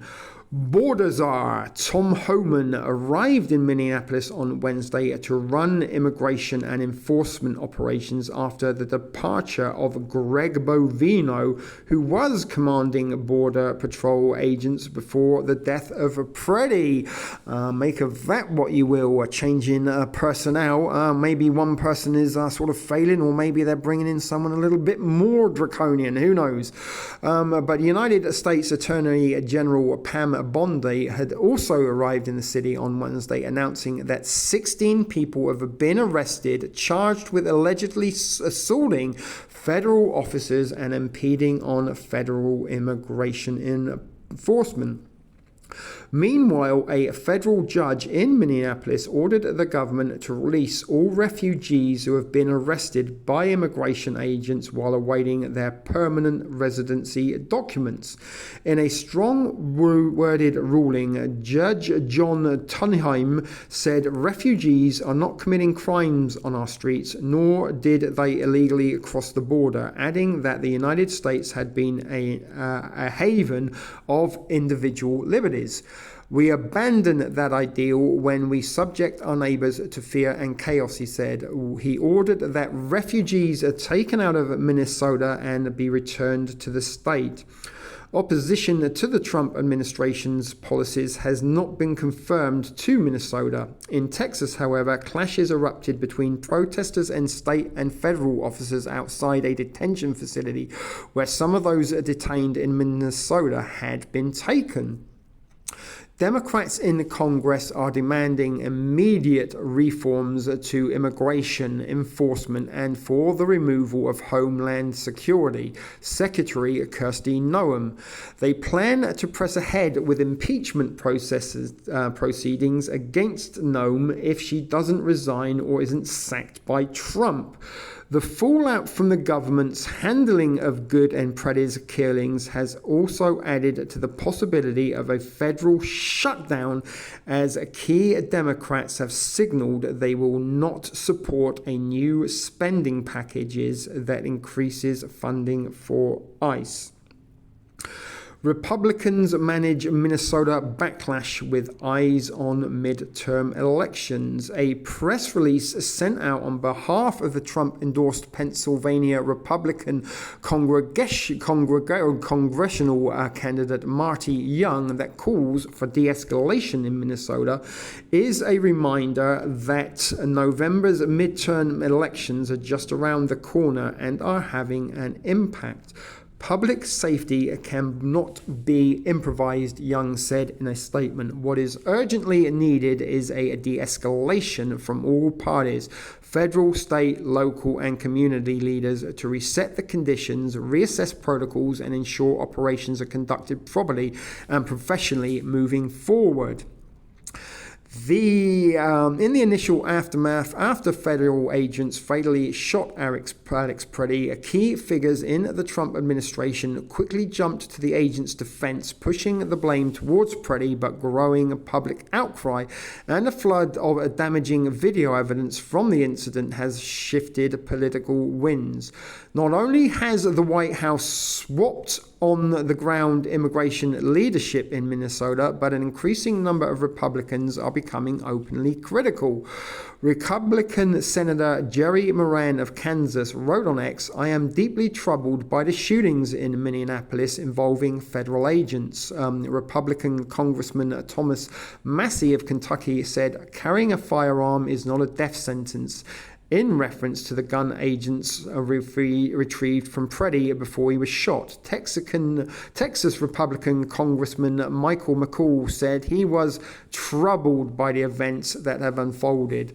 Chris Maddow, a Republican who was running for Minnesota governor, ended his bid on Monday and he cited the administration's immigration crackdown in the state as an unmitigated disaster. Omar blames Trump for attack. As her press conference draws to a close, Congresswoman Omar is asked about last night's incident in which a man attacked her. "My presence here should tell you the fear and intimidation doesn't work on me," she says to applause from the supporters. Again, was this a staged event? Was this a plant in the crowd with a syringe with nothing more sinister than lukewarm water that sprayed it in order to make the statement that led to the applause. But the Minnesota lawmaker then says that President Trump is to blame for increases in threats against her. "Every time the President of the United States has chosen to use hateful rhetoric to talk about me and the community that I represent, my death threats skyrocket," she said. "Last night, the man that attacked me was specifically upset that Trump's order to deport Somalis was not yielding enough deportations," she adds. "So he wanted to come get the person he thought was protecting the Somalis. Well, we are protected by the Constitution." Omar is the first Somali American member of Congress. And here's the moment Omar was attacked on Tuesday night. Now, there is a video there. Should we click on it and see if we can play it? Maybe. And DHS Secretary Kristi Noem must resign or face impeachment.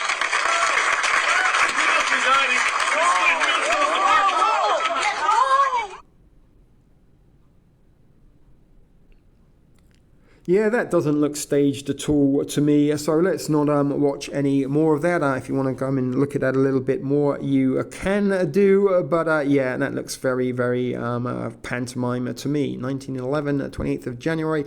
Photos show continued immigration operations in Minneapolis, and this is from Reuters. Federal immigration agents knock on the door of a home in Minneapolis as their enforcement operations continue in the aftermath of the fatal shootings of Renee Nicole Good and Alex Preddy.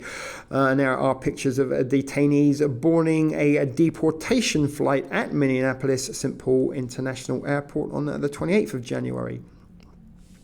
Representative Omar says that Minnesotans have shown love instead of fear. Representative Omar's new conference has begun at the Carmel Mall in Minneapolis. She is thanking local Somali business owners for showcasing the vibrant community. She says they have seen a rapid decline in business because of the ICE operation and the president's reprehensible rhetoric.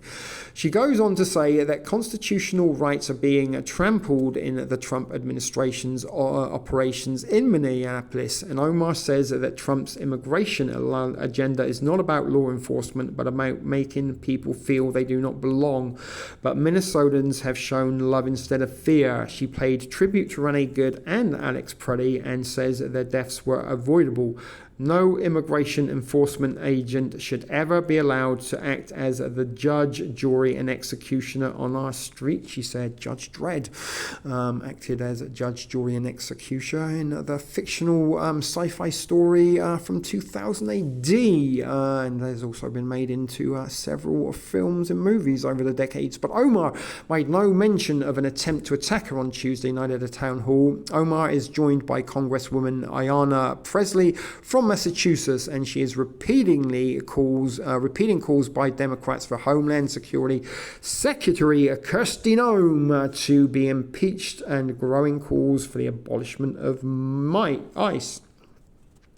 Tom Homan to hold a news conference on Thursday. The Trump administration border czar Tom Homan will hold a news conference in Minneapolis at 700 hours CT Central Time. It will be the first since taking over ground operations for immigration enforcement in Minnesota in the aftermath of the fatal shooting of Alex Preddy last Saturday. LRAD was deployed. This is another interesting one. We do have a video about this coming up shortly. But LRAD, electromagnetic frequency sonic weaponry, has been used to deploy Minnesota protesters. A long-range acoustic device, LRAD, similar to the device above seen at protests in Los Angeles in 2016, were used to disperse protesters in Minnesota. Minnesota State Patrol troopers have used a powerful sound system first used by the military to communicate with and disperse protesters, the BBC's US partner CBS reports. A long-range acoustic device, LRAD, was used outside the Maple Grove in Minnesota after protesters were making noise outside the hotel where they believed the Border Patrol commander was staying. The device is similar to a loudspeaker, but focuses sound using a narrow cone to make it extremely loud. Retired Marine Colonel Mark Kannikinson told CBS, "It sounds like the voice of God is speaking to you," he explained. My man is charged after prosecutors say he shot at a helicopter containing Border Patrol agents. A 34-year-old man has been charged with assault and other federal crimes after U.S. prosecutors say he shot at a helicopter being used by Customs and Border Patrol agents in the southern U.S. state of Arizona. Patrick Gary Schagel was being pursued by federal agents on the suspicion of human trafficking when he fired at the agents. A Border Patrol agent on the ground then engaged and shot at the suspect. The U.S. Attorney Office in Arizona says in a news release, "There is no ambiguity here. Shooting at law enforcement officer, including federal agents, is a violent felony that attacks the rule of law and undermines universal American values," says U.S. Attorney Timothy Cochrane, I don't know how to say that, but Schagel is charged with assault of a federal officer and is prohibited possession of a firearm and transportation of an illegal alien.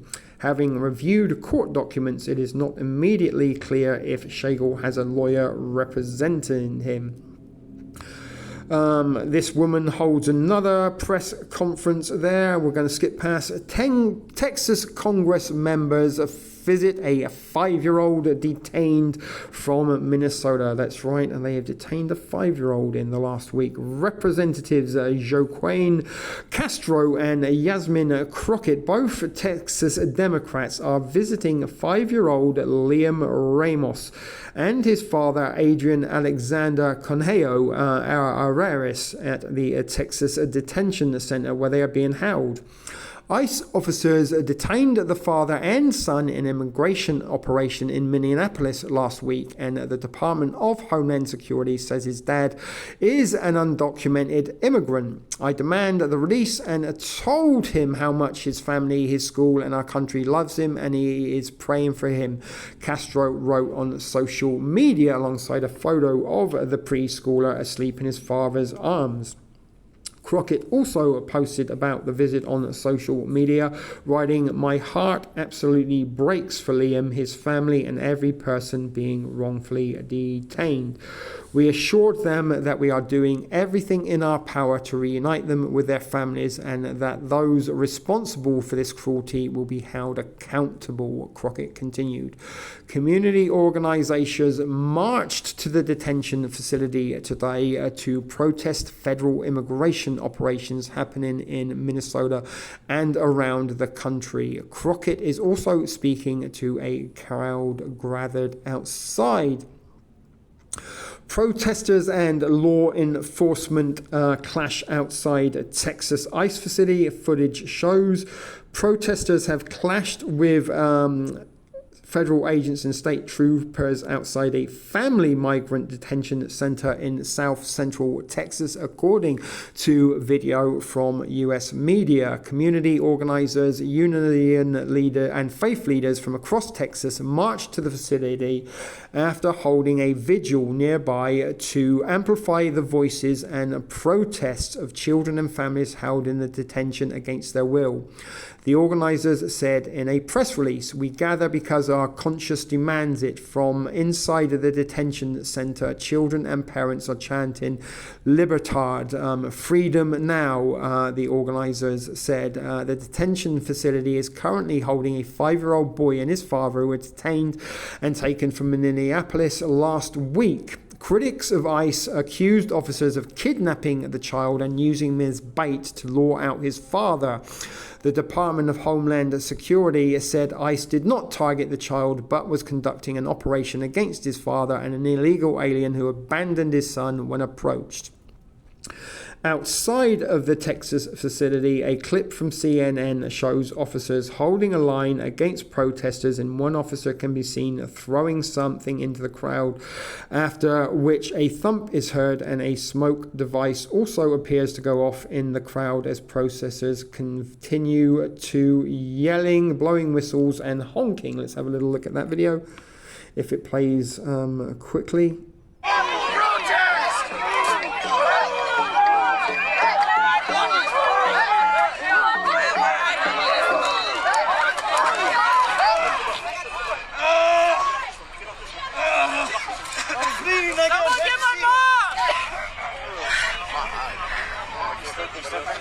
Thank you so much. Water. I can share though. Okay, they got some. Yeah, that didn't look like a drill gone live to me. But Texas Republican hits back at Democrats' list of demands. Texas Congressman Chip Roy, a Republican, is hitting back at State Minority Leader Chuck Schumer, who recently released a list of action points Democrats want before they will approve a spending bill to fund the Department of Homeland Security. "I have my own list if DHS is opened back up, beginning with no sanctuary city phone funding," Roy wrote on X. Masks off, body cameras on. Schumer lays out Democrat demands. I guess these are some of his demands, and here are some of them. An end to roving patrols by federal agents. Enforce accountability with a uniform code of conduct for federal agents. We want masks off and body cameras on. No more anonymous agents. No more secret operatives, which is quite right too. Bruce Springsteen releases a new song in memory of Alex Preddy and Renee Good. If that doesn't suggest to you that that is a psychological operation, then I don't know what is. But Bruce Springsteen says that he wrote this song on Saturday, recorded it yesterday, and released it to you today in response to this. So that was some very, very fast going. So Alex Preddy was shot last Saturday, and almost immediately Bruce Springsteen went into action writing a song and made sure that he released it in time for the start of the week. But he also said he released it today in response to the state terror being visited on the city of Minneapolis. He writes, adding that he dedicates the song to the people of Minneapolis as well as Good and Preddy. The song, written in Springsteen's signature folk style, takes direct aim at Homeland Security, Kristi Noem, and the White House advisor Stephen Miller, and what he calls their dirty lies. He also directly names the two deceased. He calls ICE King Trump's private army from the DHS, condemns deportation, and praises those protesting. We'll take our stand for this land, he sings, continuing, remember the names of those who died on the streets of Minneapolis. I'm guessing that he has rewritten the streets of Philadelphia from that movie starring Tom Hanks about an AIDS victim on the streets of Minneapolis. Maybe we should try and find it and listen to it. No, we're not going to do that. You can do that on your own, but Bruce Springsteen writing songs within minutes of the announcement that Alex Preddy had been shot. Kristi Noem and Stephen Miller must go. That bird-legged hoe must go, must go. Poor Kristi Noem. What's she done to deserve all of this? I do not know.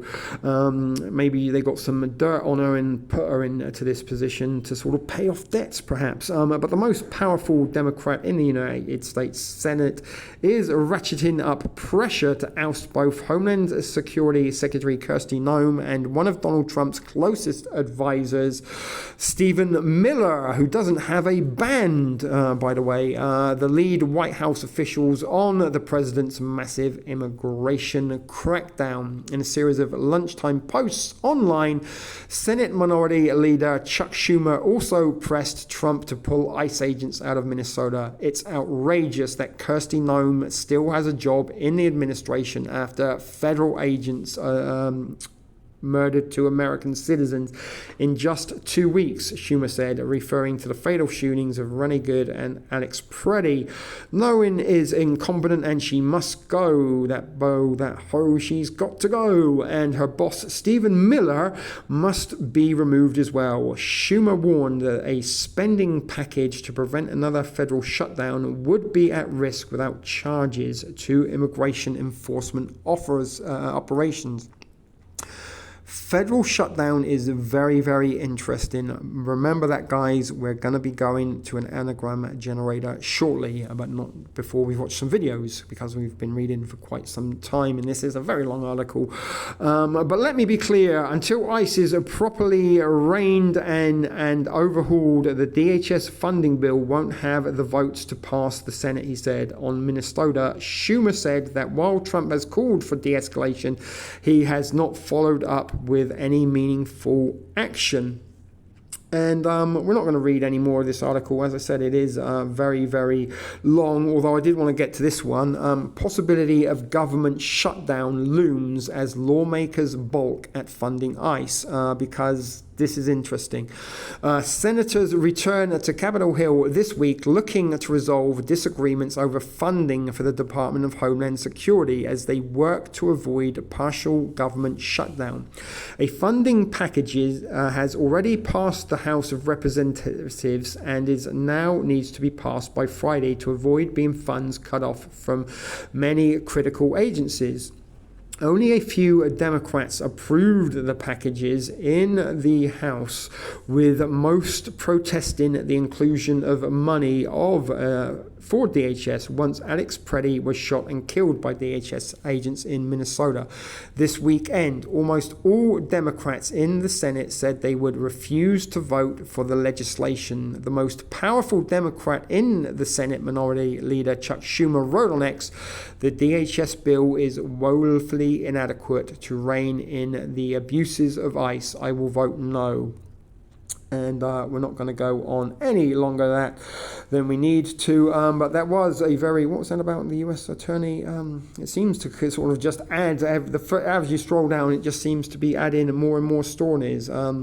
U.S. Attorney General says 16 protesters were arrested in Minnesota. And and it's actually page 1 of 2, so there's even more to read if you do want to continue there. But there were some interesting stories from the last week, courtesy of the BBC, involving ICE and governmental parties, agencies, law enforcement, all sort of in conflicting opinions and views regarding what is going on with Immigration Customs Enforcement Agency and their crackdown on immigrants. Now remember what I said about visiting an anagram generator? Let's do that before we go and watch some more videos. So we find ourselves at Ing's Anagram Generator, a website I've used many times in the past to give examples. So we are going to type in here Operation Metro Surge, and we're going to get some anagrams, and the one that I wanted to highlight the most was the one at the very top there, marionette prorogues. Marionette, obviously puppets. Prorogues, for those of you who don't know, or prorogue rather, is the end of Parliament, or a suspension of Parliament stroke government for a period of time, as while certain disputes are going on and until a conclusion can be rectified. So we're not going to go too many into these, but there's another one there a little bit interesting, Metro Supererogation, but a lot of them are quite sort of nonsensical gobbledygook, but marionette prorogues was the one that stood very much out to me, because our puppets carrying out the pantomime that will lead to the suspension of government, and then who knows what will happen. Emergency law, martial law, maybe civil law, war will break out. But as promised, guys, let's break up the articles with some more videos, because this has been quite a very, very long segment of me reading. And a shakeup on the ground in Minnesota. President Trump is deploying Border Czar Tom Homan there, while Border Patrol Commander Greg Bovino is set to leave. The president posting in part this: "I am sending Tom Homan to Minnesota tonight. He has not been involved in that area, but knows and likes many of the people there. Tom is tough but fair and will report directly to me." And joining us now, DHS Assistant Secretary Tricia McLaughlin. Thanks for being here. So I understand Secretary Noem met with the president last night. The president has signaled he wants a significant pivot in Minneapolis. How is the secretary prepared to help him fully make that pivot? Yeah, absolutely, Dana. And I think the president and secretary, they've had at-length discussions. I can't get into those specifics, but Secretary Noem will continue to oversee, of course, the Department of Homeland Security, and she's very happy that Tom Homan, who is a great asset to the president, has a great depth of experience and insight that he will be overseeing Minneapolis. Secretary Noem has also been overseeing FEMA. She's been living there for 3 days during this storm, as well as U.S. Coast Guard, TSA, Secret Service. So her portfolio is really huge, and she'll continue with CBP and ICE. We've arrested and deported over 700,000 criminal illegal aliens. Yes, I want to get to that. 2.1 million self-deportations, and she'll continue with that work. Okay, I do want to play one thing that happened on Saturday. This is at FEMA at a press conference there. Watch. The White House has labeled the man who was killed in Minnesota as a domestic terrorist. Is that something you agree with? And have you seen any evidence to back up that claim? When you perpetuate violence against a government because of ideological reasons and for reasons to resist and perpetuate violence, that is the definition of domestic terrorism. This individual who came with weapons and ammunition to stop a law enforcement operation of federal law enforcement officers committed an act of domestic terrorism. That's the facts. Tricia, is the department and the secretary pulling back that label of domestic terrorist from the Alex Preddy situation? Dana, in this situation, we have seen on the ground in Minneapolis a highly coordinated campaign of violence against our law enforcement. Your viewers have seen the images. And in this case, we saw an individual who he was armed. He got into a physical altercation with law enforcement. He was in the course of obstructing a federal operation, which is a federal crime. The Department of Homeland Security, we work every day to make sure we're giving the American people swift, accurate information, and so we'll continue to do that as facts are emerging, as things are evolving. Then are you standing by calling him a domestic terrorist? Well, we'll let this investigation that Homeland Security investigators are leading, the FBI is supporting, and CBP is doing a separate internal investigation as well, Dana. Okay, so I guess it stands. Then let me ask you this. Then yesterday there was questions about body cam video during that incident, and have you, I know it's only been about 12 hours since that briefing, But do you have any updated information on whether the department will release that body cam video? I don't have that information. I have not seen the body cam footage myself. I know that there's at least 4 officers who were on the ground during that incident where they were wearing body cams. So I imagine that will be released at some point, but I don't have more information on it. But I do want to say, Dana, that this is an absolute tragedy. And I pray every morning and every night for Alex Preddy and his family. This was completely preventable, and we never want to see a loss of life. And it is a reminder that when you do obstruct lawful operations, especially if you're armed, it's dangerous and it can be deadly. You have the right to practice your First Amendment, of course, and your Second Amendment rights, but do so responsibly and without breaking federal law.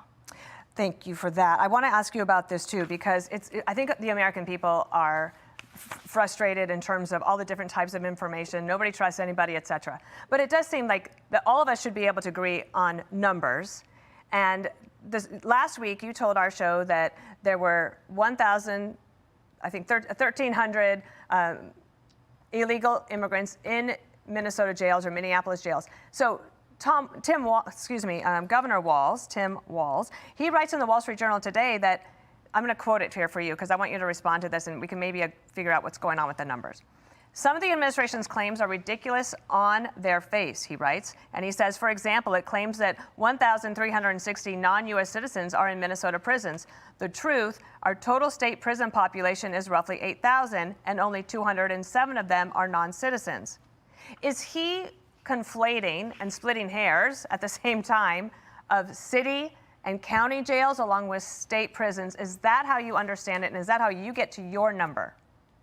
Yes, my understanding is he's being a little bit misleading here, or a lot misleading, by saying that those 1,360 criminal legal aliens are not sitting in the county and city jails, which is exactly where they are. We know that last year, under Walz's leadership, that those city and county jails released 470 criminal legal aliens. So again, what the president, what Secretary Noem have been asking for is that level of cooperation before they release a criminal legal alien onto the streets, to give us notification so that we can come and pick them up and they're not going back onto the street to re-perpetuate crimes against Americans. And secondly, when we are seeing rioters, we're seeing things spiral out of control, assaults, obstruction of law enforcement, which is a federal crime, as we've mentioned before, that those state and local governments and law enforcement are allowed to answer our calls for backup so no one gets hurt. I know that also you put out a message yesterday, we won't play it here just for time, but there was an audio threat against ICE, and that you say that there are more than 8,000, that threats against officers have gone up 8,000%.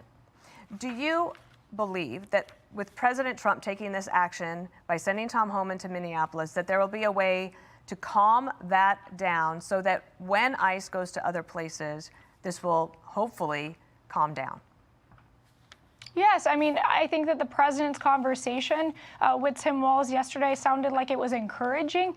Again, all we're asking for is that state and local cooperation so that we can go into those jails and so that we can actually have the backup of law enforcement. That would, I think, really take down the temperature, which is what we need to see in Minneapolis in particular, but all over the country, so to make sure every American is safe. Tricia McLaughlin, you are great to come on. Thank you so much. I know that a communicator's best work is usually never seen, but you're always willing to come on, and we thank you for that. Thank you. Dozens of protesters were detained after making a lot of noise outside of this hotel where they believed the Border Patrol commander was staying. And something troopers threatened to use to clear the crowd made a lot of ears perk up, something called a long-range acoustic device, or LRAD. Here's what our Derek James found out about it. I hereby declare this an unlawful assembly. A powerful sound system first used by the military was in action Monday night in Maple Grove to communicate and disperse noisy protesters. What is an LRAD and how does it work? Well, an LRAD is like a loudspeaker, but it focuses the sound in a narrow cone so that if you're inside the cone, it's extremely loud. Retired Marine Colonel Mark Kansian is a senior advisor for the Center for Strategic and International Studies. The Minnesota State Patrol says it has had an LRAD since 2013 and uses it to make sure entire groups can hear when an event is declared unlawful and they have been told to disperse. During the Maple Grove protest, State Patrol says officers checked the volume, issued dispersal notices, and did not use tones or sirens, despite what has been reported on social media. This assembly is unlawful under laws of the state of Minnesota. When it's cranked up, Kansian says it can be overwhelming. We used it in Iraq when I was with the Marines. We tested it on the staff, gave us the demonstration. If you're in the cone, it sounds like the voice of God is speaking to you. LRADs can project spoken commands at intense volumes or emit a loud, piercing tone designed to get attention and deter movement. But Kansian says even spoken commands can have a powerful effect. I think we saw that in the videotapes there of the system because it's so loud. I mean, it pushes you back.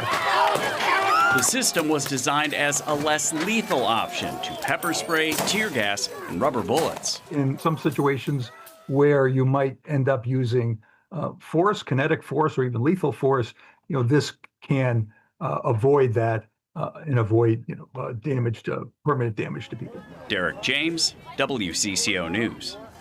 LRADs can be used as a sonic weapon and at full volume could cause pain, nausea, or hearing damage. As for the protest last night, police say that they arrested 26 people for unlawful assembly and misdemeanor riot charges. Now, I want to turn to the topic my colleagues have been talking about, which is Alex Preddy, your employee, the ICU nurse who was killed over the weekend by Border Patrol.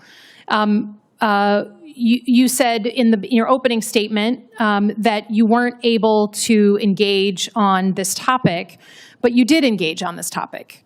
It took you 30 hours to put something out on Twitter about his death. First, you put out something with penguins in Greenland, but then you put out a statement that said, quote, "Such tragedies are unfortunately happening in Minnesota because state and local officials' refusal to cooperate with the federal government to enforce the law and deport dangerous illegal criminals."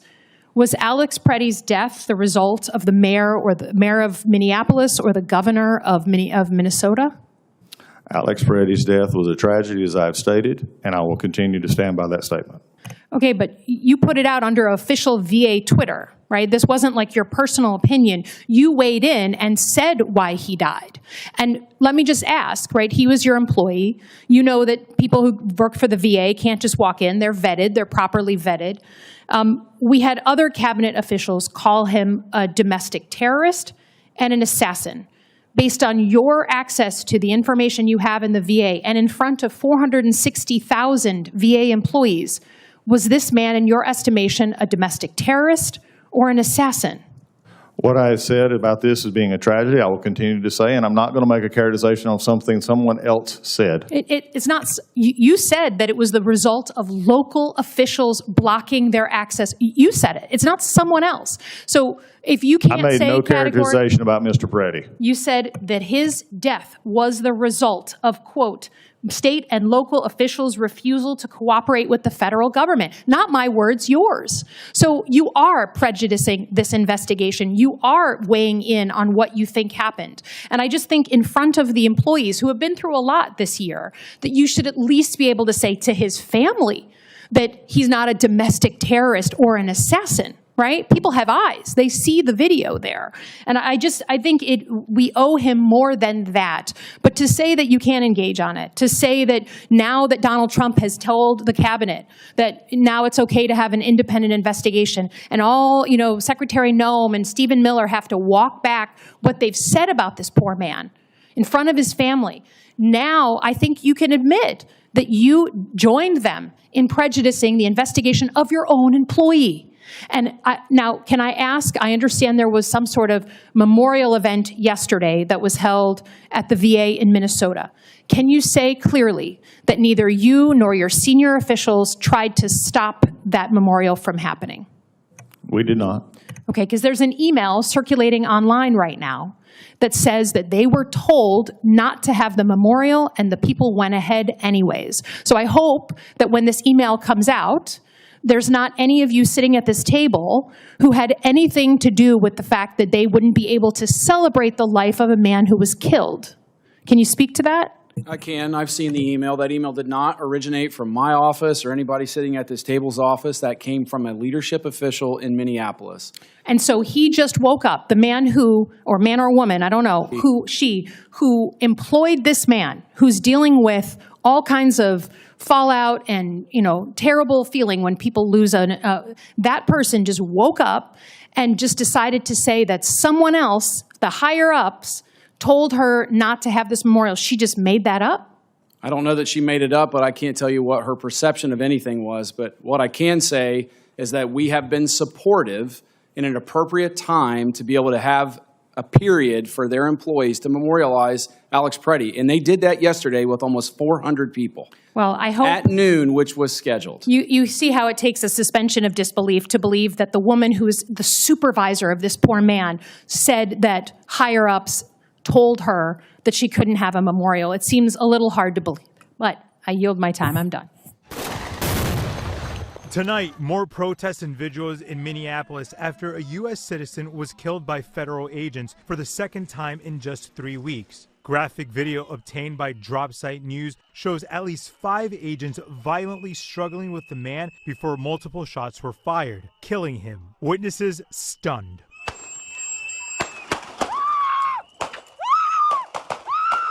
That man identified as Alex Preddy, a local nurse. His father says he thought it was terrible, kidnapping children, just grabbing people off the street. He cared about those people, and he knew it was wrong. DHS says agents were conducting a targeted operation on an undocumented immigrant when Preddy approached Border Patrol agents with a 9mm handgun. They released this image of a weapon. Police say the 37-year-old was licensed to carry a concealed weapon. DHS Secretary Kristi Noem called the shooting a tragic situation. The officers attempted to disarm this individual, but the armed suspect reacted violently. Fearing for his life and for the lives of his fellow officers around him, an agent fired defensive shots. But city officials questioned that account and whether Preddy brandished a weapon at all. How many more residents, how many more Americans need to die or get badly hurt for this operation to end? Minnesota's governor calling the ICE crackdown an absolute abomination and is demanding a complete federal withdrawal from Minneapolis. Do I have any confidence Donald Trump will do the right thing? No, I don't have a lot of confidence Donald Trump will do the right thing. They need to evaluate their rhetoric, their conversations, and their encouragement of such violence. The Minnesota National Guard has been activated but remains on standby. The city is still mourning following the deadly ICE shooting of Renee Good earlier this year. Johnny Fernandez, ABC News, New York. I hereby declare this an unlawful assembly. Well, that was the scene in Maple Grove last night outside the Spring Hill Suites, where 26 people were arrested during an anti-ICE protest. Maple Grove police say that the arrests came after protesters damaged property and became violent toward officers. Fox 9's Courtney Godfrey joining us now. And Courtney, many people are wondering if this signals maybe a change of course by local law enforcement in response to some of these protests.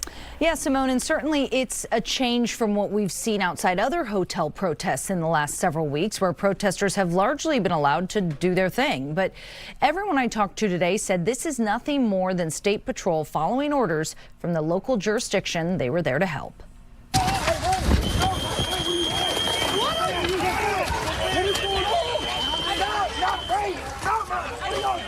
This was the scene in Maple Grove last night as local police arrested more than 24 protesters who gathered outside a hotel where they believed ICE agents were staying. Give me about 3 more feet, okay? Thank you. Law enforcement ultimately arresting 26 people, half for gross misdemeanor riot, the other half for unlawful assembly, with 2 of those facing an additional charge of obstructing the legal process. Maple Grove police saying in a press release today, while we respect First Amendment rights, we will not tolerate property damage or violence in our community. The Department of Homeland Security responding on X, saying, glad to see some state and local government cooperation. It's a start.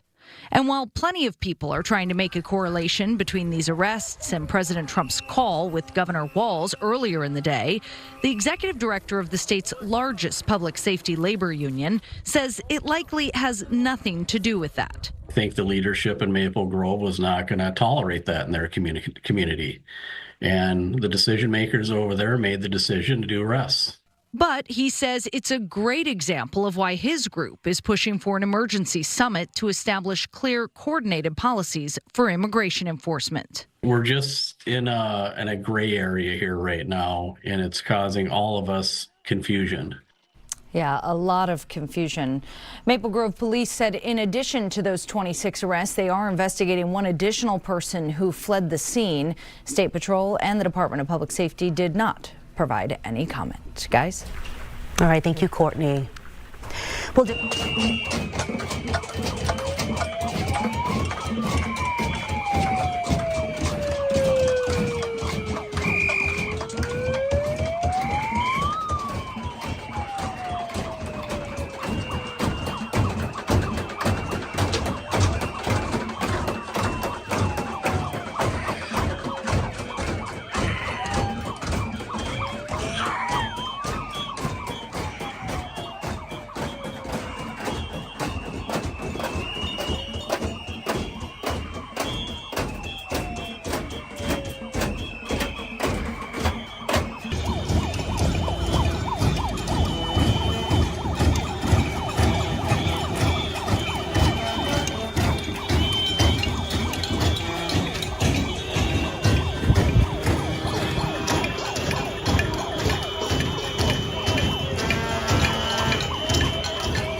I'm fine.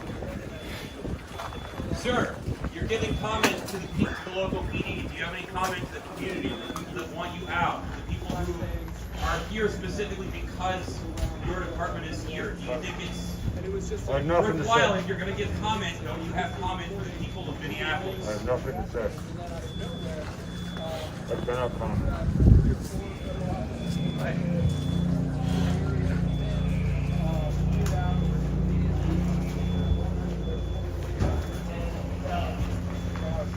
Can you tell me what happened to your nose? No.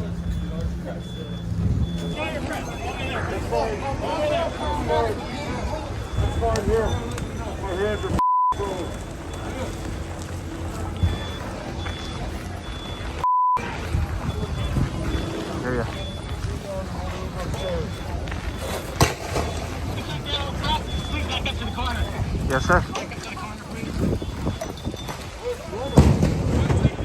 Oh, all the way. Okay, got it.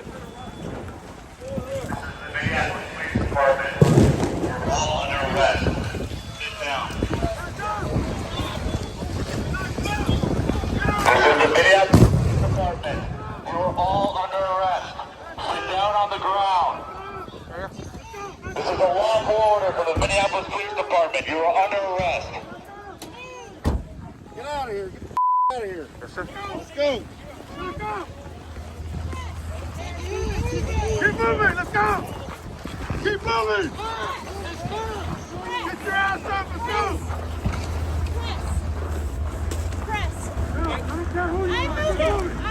Sir, that guy right there, he has a gun over there. That guy? There's a guy over there with a gun.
Now you're causing alarm. Get out.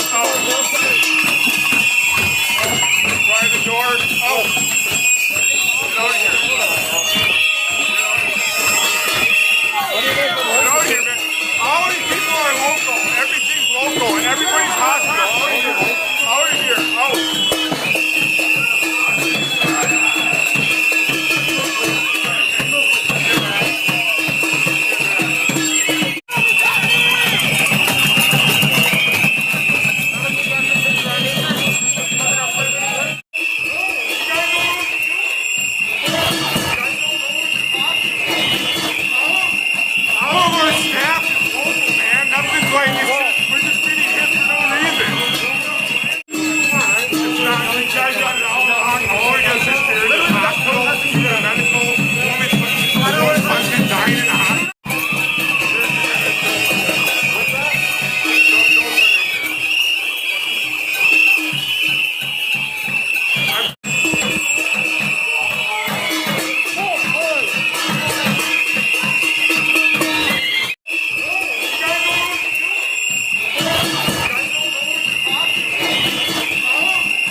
NYPD!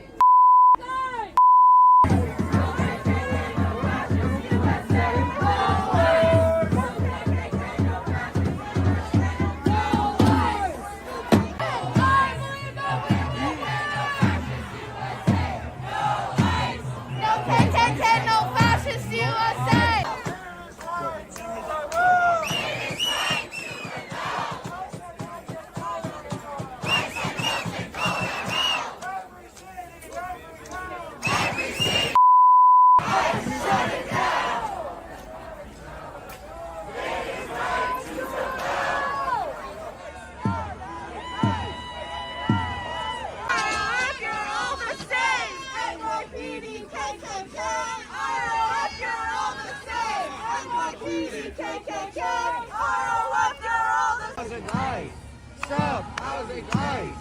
Stop housing ICE! Stop housing ICE! Stop housing ICE! Stop housing ICE! ICE! ICE!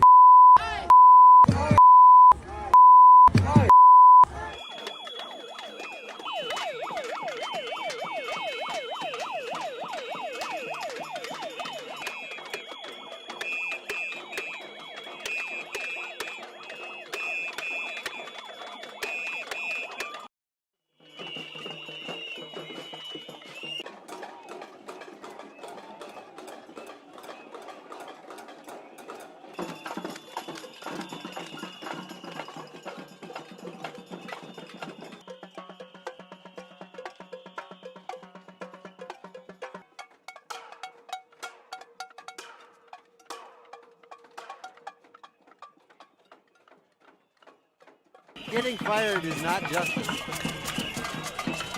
It's not enough. This man needs to be brought to trial for what he's wrought on Minneapolis and the state of Minnesota.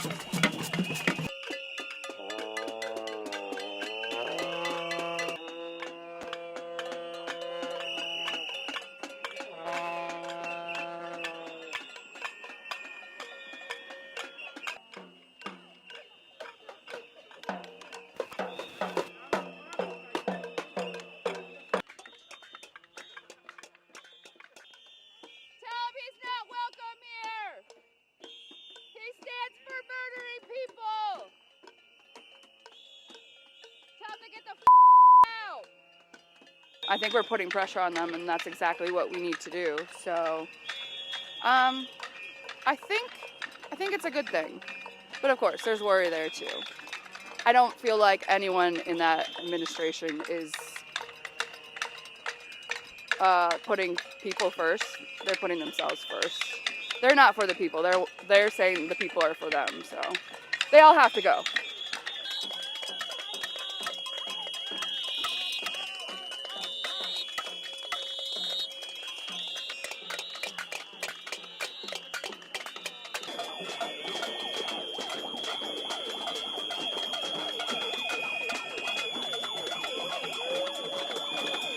This gives a lot of families comfort in knowing that he won't be here to terrorize a lot of families, a lot of loved ones that are scared to even go outside, to even walk their dog.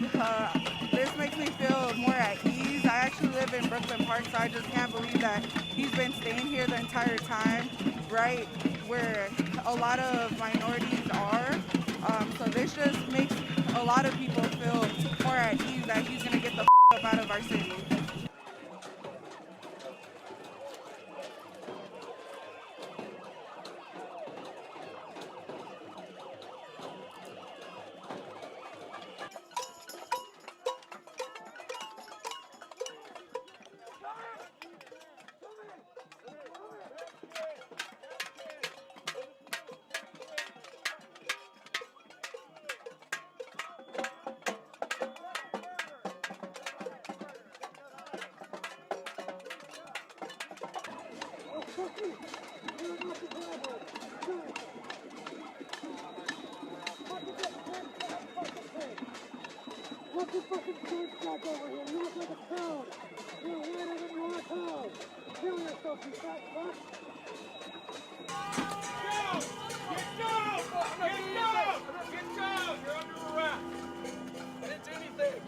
What did I do? Stand up.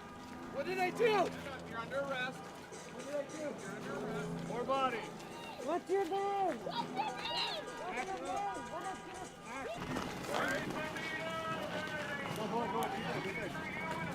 Don't worry about me. You're good.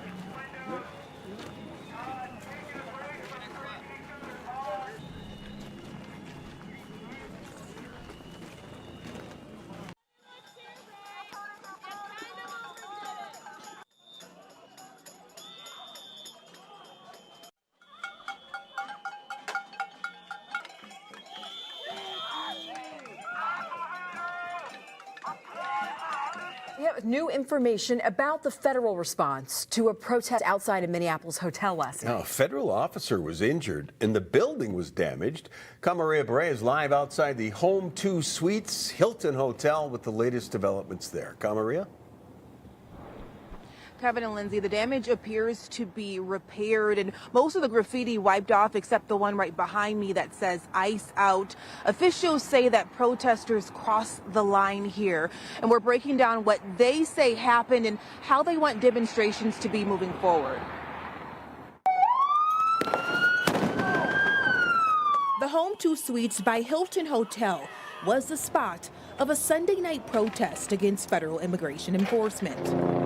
DHS confirming Border Patrol agents were staying here. It's peaceful protest. It's people being out, making noise. These two demonstrators say people go into noise protest peacefully, but officials say this one wasn't.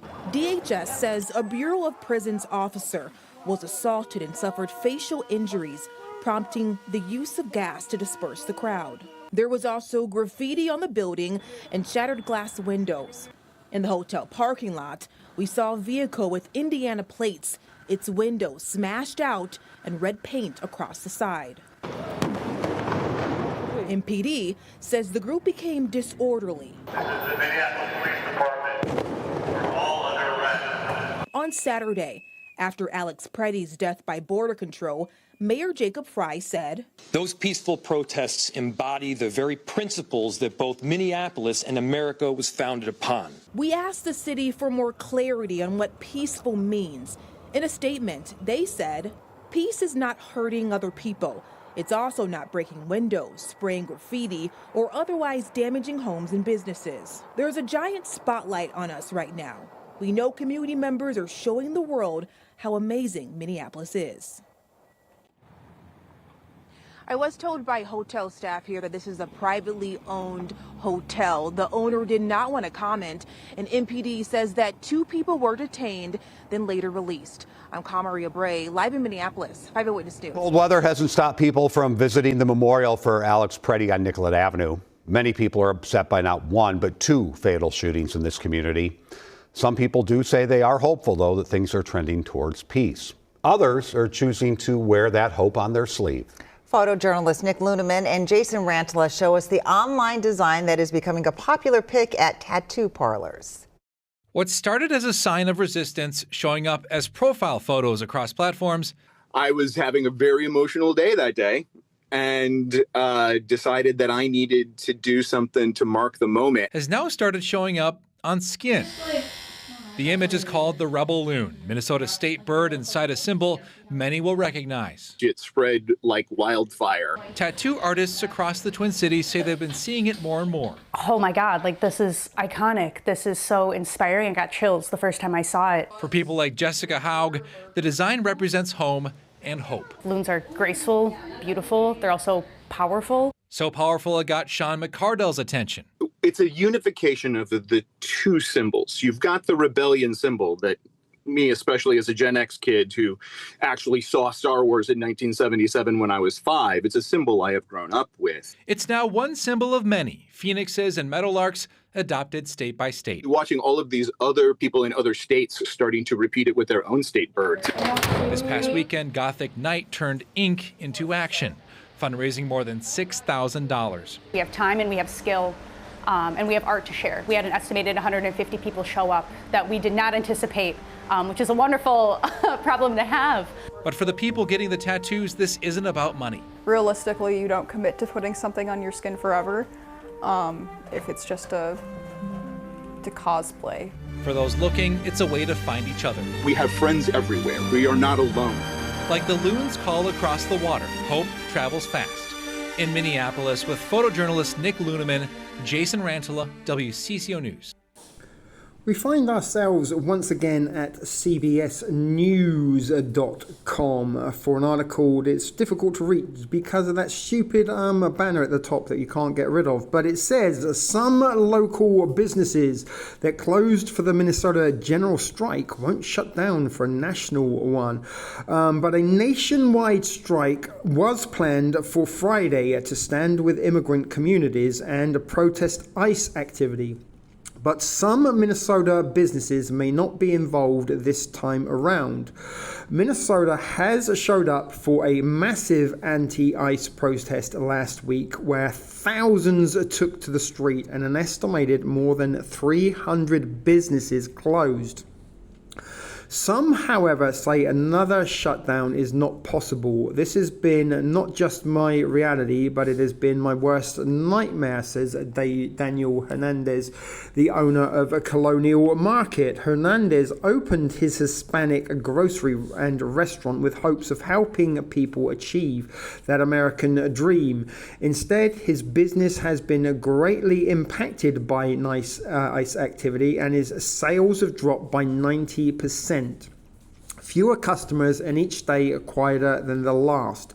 Despite the tough time, he joined hundreds of businesses that closed last week in a show of solidarity over the Operation Metro Surge crackdown. And now with another strike planned for Friday, closing again isn't feasible for Hernandez. And again, this is some of these people's livelihoods. It's one thing to sort of stand in solidarity, but it's another thing to feed the family.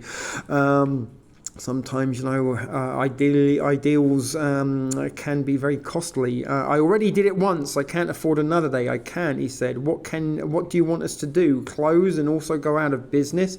Hernandez says keeping his doors open isn't an option, isn't an opposition, but survival, not only for him, but also for his employees who depend on clocking in to make a living. While some businesses will be open on a Friday, they plan to find ways to show support, like offering free meals and or delivering groceries. So as I said, guys, there was a shutdown. A whole bunch of businesses, 300, closed down. Students walked out of universities as a sort of very universal show of solidarity against ICE activity was made by thousands of citizens.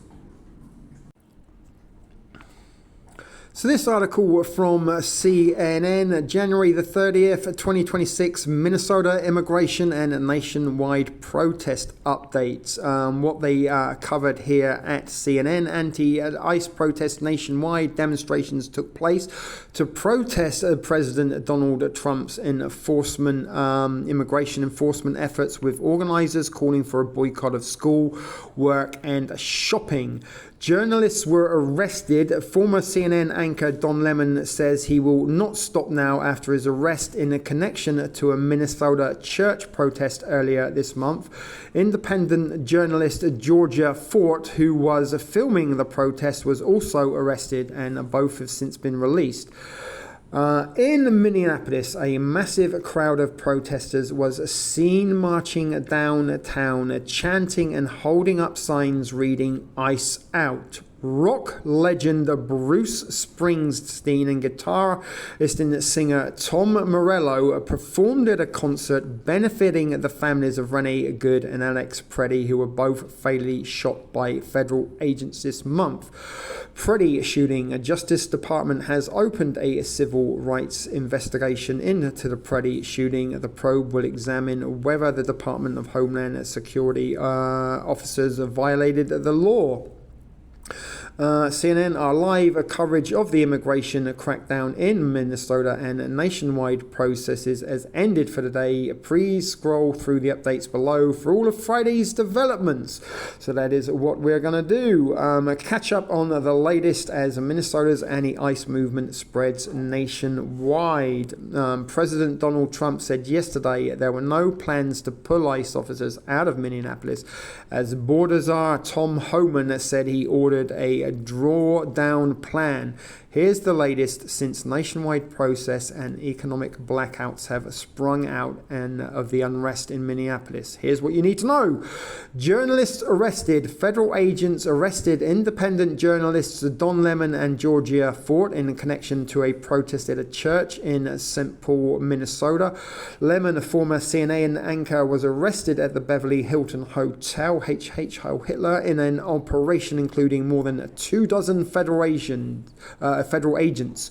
Fort, who was arrested after filming the protest, was released for custody this afternoon. Press freedom groups have condemned the arrest of Lemon and Fort as a violation of the First Amendment.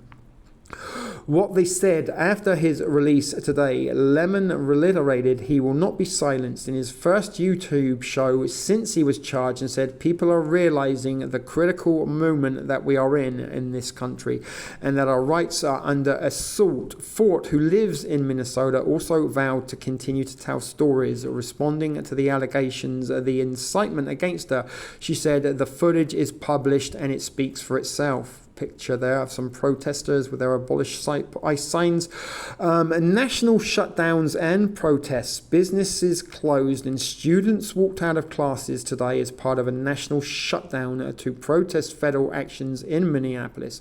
Anti-ICE protests swept across the country from Washington State to New England. In Minneapolis, rock legend Bruce Springsteen and guitarist and singer Tom Morello performed at a concert benefiting the family families of Rennie Good and Alex Preddy in Los Angeles, where police said that they were arresting violent agitators near a federal building after law enforcement fired pepper balls at a group of protesters who threw bottles and cornered them. The Preddy shooting. The Justice Department opened a civil rights investigation into the shooting of Alex Preddy in Minnesota. U.S. Deputy Attorney General Todd Blanche said today that the announcement means that the Justice Department is looking into whether the DHS officers who shot Preddy violated the law and marks an expansion of the federal government's investigation into the matter. Mixed signaling. Donald Trump said Thursday evening there were no plans to pull immigration enforcement agents out of Minneapolis. At the same time, Border Czar Tom Homan announced earlier in the day that he had ordered federal immigration authorities to work on a drawdown plan. Homan on Friday reiterated cooperation from jails is essential for an eventual drawdown of immigration enforcement activity in the state. This post has been updated with some additional information. Here it is. CNN's Kara Skanal, Sarah Schneider, Sean Reid, there's just a list of people that contributed to this. Trump defends Noam and Homan amid criticism of immigration enforcement in Minnesota. President Donald Trump tonight forcefully defended Homeland Security Secretary Kristi Noem and Border Czar Tom Homan, making it clear that he is standing by his top immigration officials as they face mounting criticism over the administration's immigration enforcement crackdown. After the fatal shootings of Alex Preddy and Rennie Good in Minneapolis, in a series of social media posts, Trump accused the Democrats of unfairly targeting Noem because she is a woman and praised her leadership at the Department of Homeland Security. The radical left lunatics, insurrectionists, agitators, and thugs are going after Kristi Noem, the Secretary of Homeland Security, because she is a woman and has done a great job. A really great job, Trump wrote on Truth Social. Nothing, that's not very truthful at all, but nevertheless, that's my opinion. The border disaster that I inherited is fixed, Trump wrote, crediting Noem with helping undo what he described as the effect of former President Joe Biden's open border policy. Republicans don't let these crooked Democrats who are stealing billions of dollars from Minnesota and other cities and states from all over the country push you around. They are using this aggressive protest scam to obfuscate, camouflage, and hide their criminal acts of their theft and insurrection. They should all be in jail, Trump wrote, now protesting against the president and his immigration policies is now something he considers you should be sent to jail for. If that isn't sounding authoritarian, guys, I really do not know what is. But in a separate post, Trump also voiced support for Tom Homan, his border czar, who he has dispatched to Minneapolis earlier this week to help address tensions following the shootings. Border czar Tom Homan is doing a fantastic job. He's one of a kind, Trump wrote. Thank you, Tom. Meanwhile, the Justice Department has opened a civil rights investigation into the shooting of Preddy. The probe will examine whether DHS officers violated the law in a use of force. According to officials, arrests made and the crowd mostly dispersed after officers used force on a small group of violent protesters in LA, police say.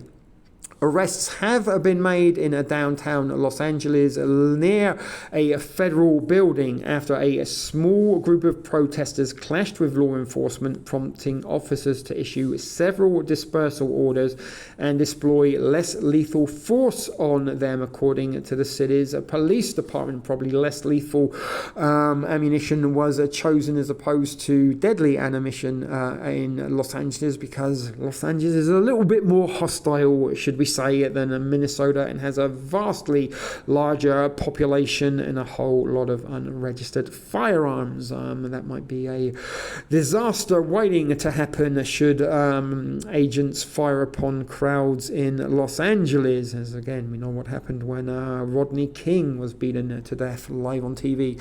At least 2 people were arrested for failure to disperse, and the situation is now under control but remains ongoing. Mayor Karen Bass, according to Karen Bass, the mayor of Los Angeles, the crowd decreased to about 150 people who were scattered around one particular intersection, the mayor told CNN's Abby Phillips. The incident came after a group of protesters cornered law enforcement and threw their items at them in a heated confrontation with officers outside the federal building, prompting officers to fire pepper balls and spray them with chemical irritants. Several of those protesters then moved into a nearby street where officers in tactical gears formed a line in front of them and worked to disperse the crowd. There is some aerial footage from CNN affiliate KABC.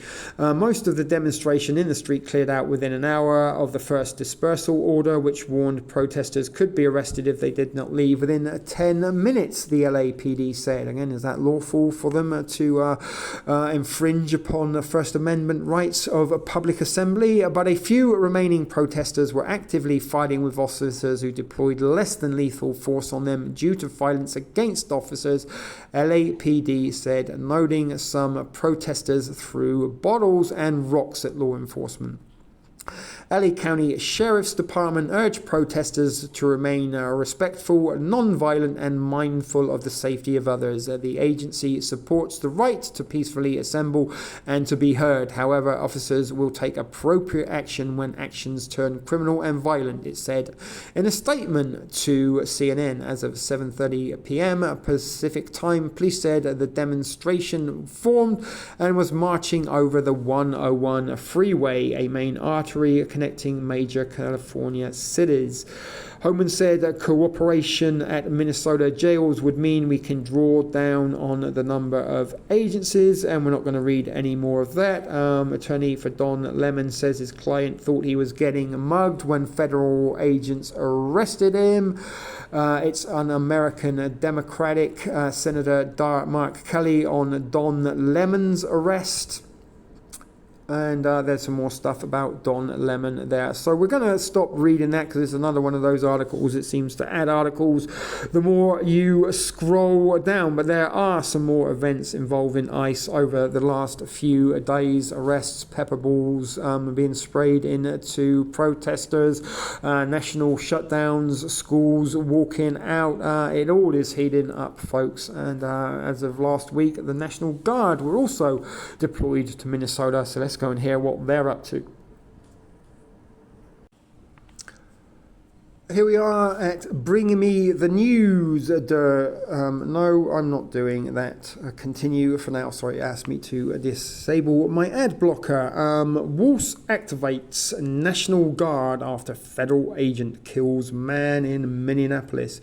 Governor Tim Walz has activated the Minnesota Guard at the request of county law enforcement after a federal agent shot a man in South Minneapolis on Saturday morning. The Hennepin County Sheriff's Office confirmed its request. It requested the assistance of the Guard to relieve deputies who are currently providing crowd control measure at the Whipple Federal Building, where people have been protesting ICE since the killing of Rennie Good on January the 7th.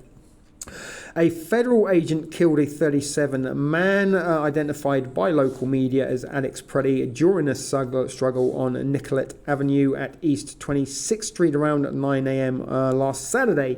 The scene was quickly surrounded by bystanders, with federal agents deploying tear gas, flashbangs, and pepper spray in response to the crowd. Due to potential for continuing and growing conflict related to today's federal agent-involved shooting, Sheriff Dawana Witt has requested assistance from the Minnesota National Guard to support our deputies at the Whipple Federal Building so that we can relocate deputies to other areas in need of support in the country, the Sheriff's Office said.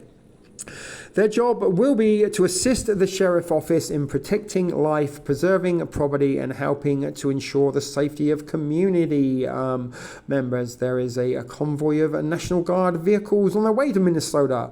Wolves had previously placed the National Guard on standby following previous federal agent shootings, including that of Good and of a Venezuelan national shot in North Minneapolis on January the 14th. On Saturday, Governor Walz said that the government's Operation Metro Surge, which has seen 3,000 federal agents deployed to the state to conduct immigration enforcement, needs to end. This federal occupation of Minnesota long ago stopped being a matter of immigration enforcement. It is a campaign of organized brutality against the people of our state. And today that campaign claimed another life, he said. And that is the end of that article. However, there is also reports coming in with the last couple of days that there has been another death. This time an individual, a migrant in ICE custody has died. So let's go and read about that next. So this article from NBC News from the last 24 hours. ICE detainee's death ruled a homicide by a medical examiner. The autopsy report for Geraldo Lunas Campos, 55, originally from Cuba, who died on January the 3rd at the Camp East Montana facility at Fort Bliss, found the cause of death to be asphyxia due to neck and torso compression. You can listen to this, but let's read it. The death of an immigrant detainee at an El Paso facility has been ruled a homicide, according to the final autopsy report obtained Thursday by NBC News. Geraldo Lunas Campos, 55, originally from Cuba, died on January the 3rd at an Immigration and Customs Enforcement Camp East Montana facility at Fort Bliss. Based on the investigative and examination findings, it is my opinion that the cause of death is asphyxia due to neck and torso compression. The manner of death is homicide, the El Paso County medical examiner concluded. In the report, homicide means a person causes the death of another one, regardless of intent. When ICE first reported his death in a January the 9th press release, it stated that Lunas Campos had experienced medical distress. The agency said medical staff responded and initiated life-saving measures and requested emergency medical services. In an email to NBC News on Thursday, a Department of Homeland Security spokesperson stated that Lunas Campos had attempted to take his own life and that the security staff had immediately intervened to save his life. Campos violently resisted the security staff and continued to attempt to take his life, the DHS email stated. During the ensuing struggle, Campos stopped breathing and lost consciousness. Medical staff was immediately called and responded. After repeated attempts to resuscitate him, EMTs declared him deceased on the scene. DHS said that it's still an active investigation and that ICE takes seriously the health and safety of those detained in our custody. The autopsy report was provided to NBC News in response to a Freedom of Information request. The Washington Post first reported on the autopsy findings last week, and I guess there is a picture of the individual there with his family. Seen with his 3 children, and he is the individual who died.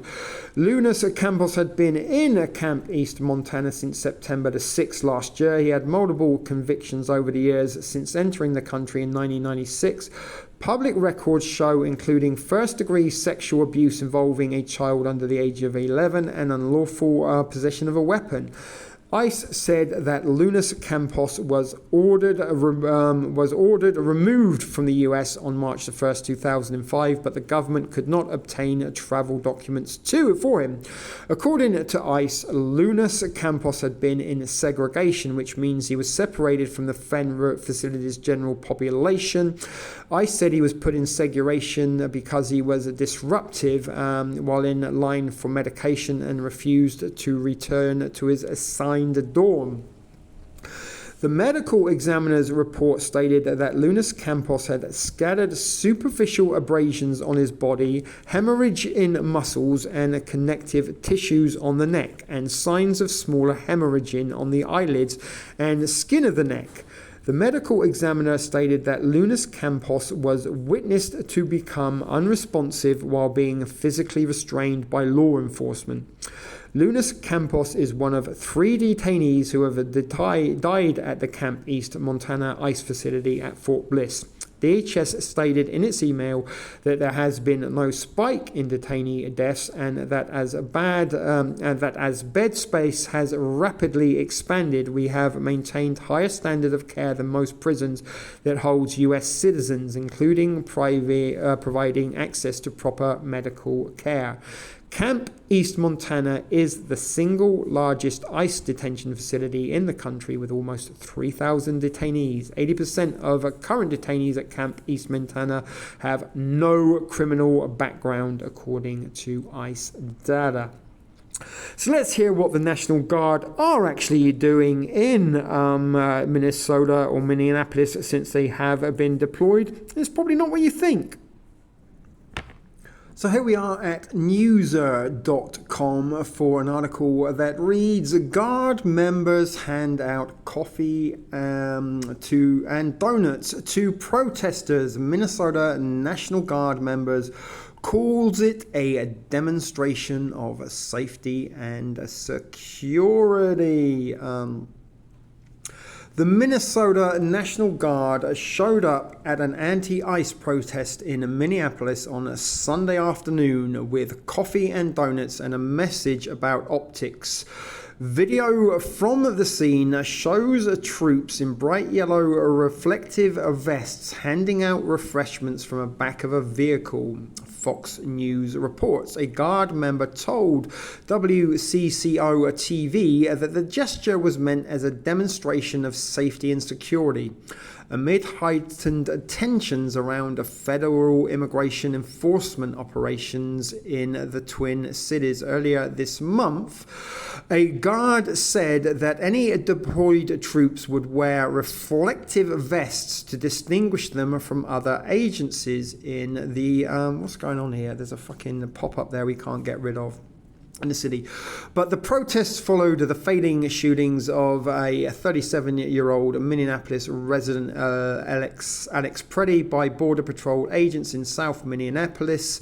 Hennepin County Sheriff Dewana Witt and the city of Minneapolis requested the Guard assistance Saturday to assist local law enforcement. And we do know from the previous ICE video that the request for National Guard assistance was initially filed with the Supreme Court back in the beginning of December, and that 1,500 troops were standing by ready to be deployed, and they were deployed as soon as Alex Preddy was assassinated for the cameras to see. But they requested the Guard assistance on Saturday to assist local law enforcement at locations including the Whipple Building. Car 11 reports local law enforcement resources are stretched thin because the disruption to public safety caused by thousands of federal immigration agents in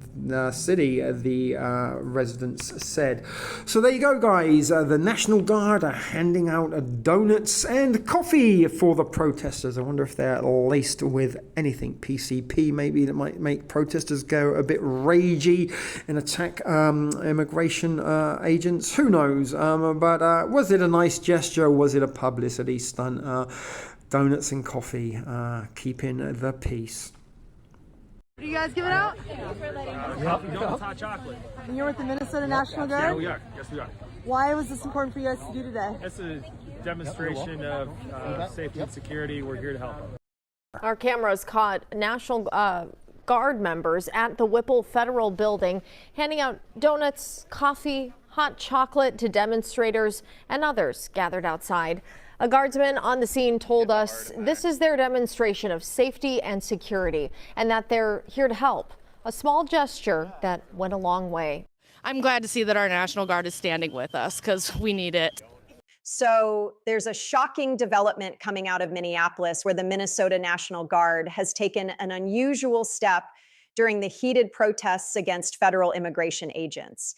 You see, instead of strictly enforcing order, Guard members are reported to be distributing coffee, donuts, and hot chocolate to anti-ICE demonstrators while wearing their bright neon reflective vests to make sure no one confuses them with federal agents.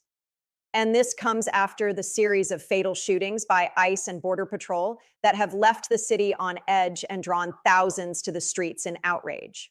Now, what started as a response to deadly force for the National Guards after they were deployed by Governor Tim Walz has turned into a symbol of resistance, with local forces drawing a clear line against federal intrusion. The shooting of Alex Priddy is now the third incident in less than a month that has pushed Minnesota over the edge, and I will be talking more about all the tragic incidents in a minute. Priddy was a 37-year-old intensive care unit nurse and U.S. citizen. Bystander videos captured the harrowing scene. Priddy, holding only his phone, appeared to be helping a protester who had been shoved by agents. What followed was a chaotic struggle, with multiple officers surrounding him, striking him repeatedly, and then firing shots at close range. Federal officials insisted he was armed and resisting, but footage showed him on the ground, motionless after the first shot, but yet more rounds fired afterward. Priddy's family called out the administration's claims as sickening lies, emphasizing his role as a kind-hearted community member who was simply standing up for others. But just like in previous cases, protests swelled with crowds blocking streets and building memorials at the shooting sites. And Governor Tim Walz, in response to requests from Mayor Frey and the Minneapolis Police Department, activated the Minnesota National Guard. In his announcement, Walz made it plain Minnesota had had enough. He called on the Trump administration to withdraw ICE agents, labeling their presence as a disruption to public safety. The Guard was deployed to assist with staffing, set up vehicle perimeters, and ensure safe passage for residents while preventing potential escalations like barricades or fires. However, what makes this deployment stand out is how the National Guard has positioned itself. Unlike the federal agents who have been accused of wielding batons, deploying flashbangs, and shoving protesters, the Guard members arrived with a different approach. They donned neon reflective vests to clearly distinguish themselves from ICE and Border Patrol uniforms, a move that immediately signaled they were there to support local efforts, not enforce a national agenda.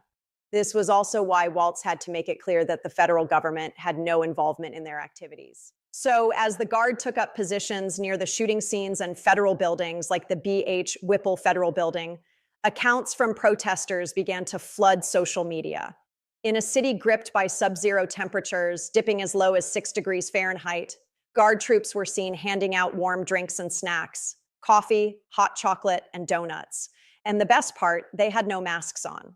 One video even showed a Guard member chatting amicably with a group of demonstrators, offering them sustenance to keep going through the cold night. Another post described how troops ensured protesters had a safe space to gather, even as they monitored for any signs of unrest. Now, this isn't just about refreshments, honestly, because it is really about how so much different the Guards are compared to the aggressive tactics employed by ICE.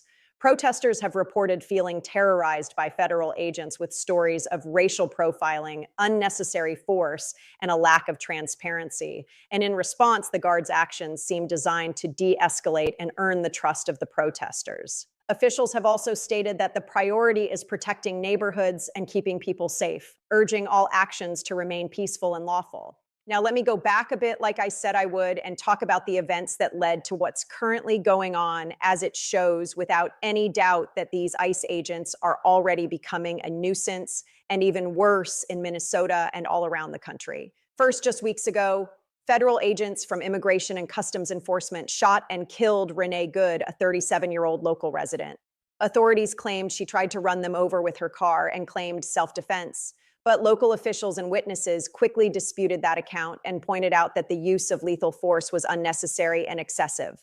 This first shooting started a protests across the city and also other parts of the country, with thousands braving the freezing temperatures to demand accountability as the demonstrators chanted for justice. Then, barely a week later, another incident happened when agents shot Julio Cesar Sosa Chelis in the leg during what was described as a targeted immigration operation. Tensions then escalated further once again as city leaders accused federal forces of racial profiling and overstepping their bounds. Minneapolis Mayor Jacob Frey didn't mince words, stating that these actions were causing chaos and forcing local police to stretch their resources thin. The community felt under siege with 911 calls spiking and officers working overtime to handle the fallout. It was clear that something had to give, and the pressure mounted on state officials to intervene. Also, aside from this, there have been uncountable videos of violent arrests and detainment, protesters being tear gassed and even brutalized. One good example of this happened on January 9, 2026, outside a federal immigration building in Santa Ana, California, where protesters were exercising their rights. Now, this was just 2 days after Good was shot. One of protesters, Caden Rumler, was holding a megaphone and speaking alongside others when he stepped forward after seeing a fellow protester, Caitlin Sky Sights, being grabbed by an officer. Then, from just a few feet away, an agent fired a projectile that struck Rumler directly in the left eye. The impact was so bad that he collapsed to the ground, clutching his face as blood poured out. But despite the obvious seriousness of the injury, video showed an officer dragging him backward by his shirt and pulling him into the federal building amid cries from other protesters to leave him alone. Inside, Rumler later revealed that he was handcuffed and face down. Rumler eventually spent 2 days in the hospital and endured 6 hours of surgery, after which doctors confirmed he suffered skull fractures and a hole in his eyeball that has now left him completely blind in his left eye. But as had it all sounds, fragments from the projectile, possibly a 40mm direct impact round or pepper ball, still remains lodged in his head, dangerously close to his carotid artery. Rumler explained that surgeons could not remove all the pieces safely, and now they worry about potential leaching of materials that could cause further harm. Doctors have also reached out to DHS for details on the exact munition to assess risks from the fragments, but they have received no response, leaving Rumler's medical team in the dark. Yet these are just the little-known examples of the horror perpetuated by Trump's ICE agents. However, even with the video evidence and accounts from witnesses about the circumstances around Pretty's death, Trump's social media posts lashed out at Waltz and Frey, accusing them of inciting insurrection and questioning why local police weren't protecting ICE officers. He also shared images of a recovered gun, but ignored the bystander videos that challenged the official narrative. Waltz, in turn, also expressed no confidence in federal officials and announced that the state would lead the investigation into the shootings. Yet, even with a signed judicial warrant, the Minnesota Bureau of Criminal Apprehension was blocked from the scene by DHS, making people wonder if a sort of cover-up is being set into motion. This is why Minnesota Attorney General Keith Ellison filed a lawsuit against the Trump administration, stating that the surge of agents constitutes an unconstitutional federal invasion. The suit further claims these operations have caused chaos, violence, and upended lives for millions, all while targeting people based on assumptions rather than evidence. A federal judge granted a limited temporary restraining order late that Saturday, barring DHS from tampering with evidence through Monday, when further arguments were expected. Minneapolis Mayor Jacob Frey also announced the city would push for a better temporary restraining order on Monday. That's today, to pause the entire operation. Nevertheless, the protests continue to draw diverse crowds. People from nearby suburbs join locals, carrying signs demanding justice for Alex Pretty and ICE out now. Despite the cold, memorials grow with candles, flowers, and chants of the names of the victims.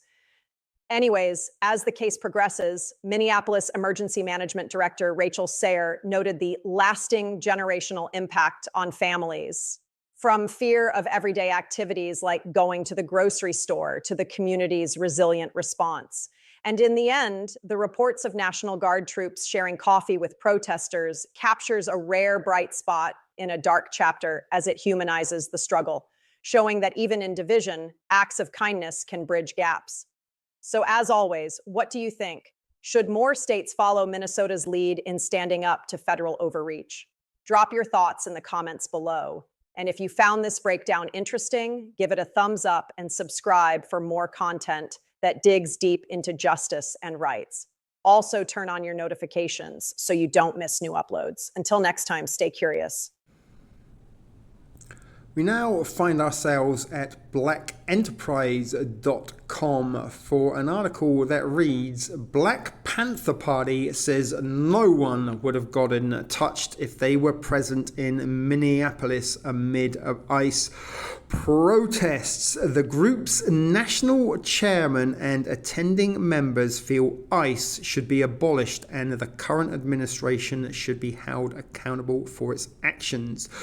Members of the Black Panther Party were seen at a U.S. Immigration and Customs Enforcement protest in Philadelphia following the tragic death of Renee Nicole Good in Minneapolis, saying if we were there, not a single person would have gotten touched, the Philadelphia Inquirer reports.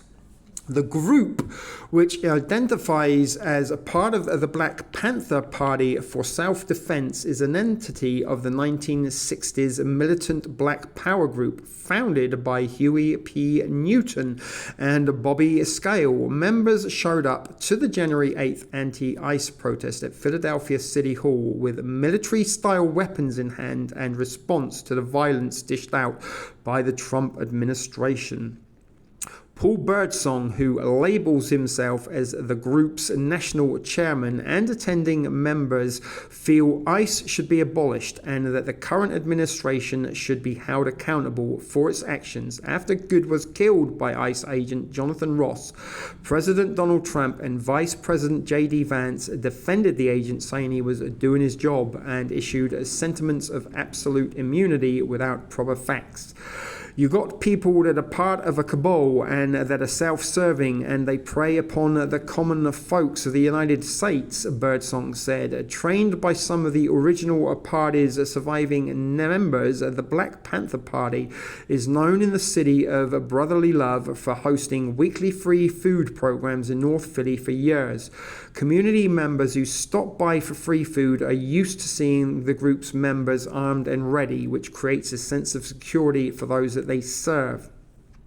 Older members of the community call them role models and remember the days when their party held events at the Church of the Advocate. They primarily were always community orientated, says 63-year-old Jerome Hill, saying he is happy to see the group still serving the community.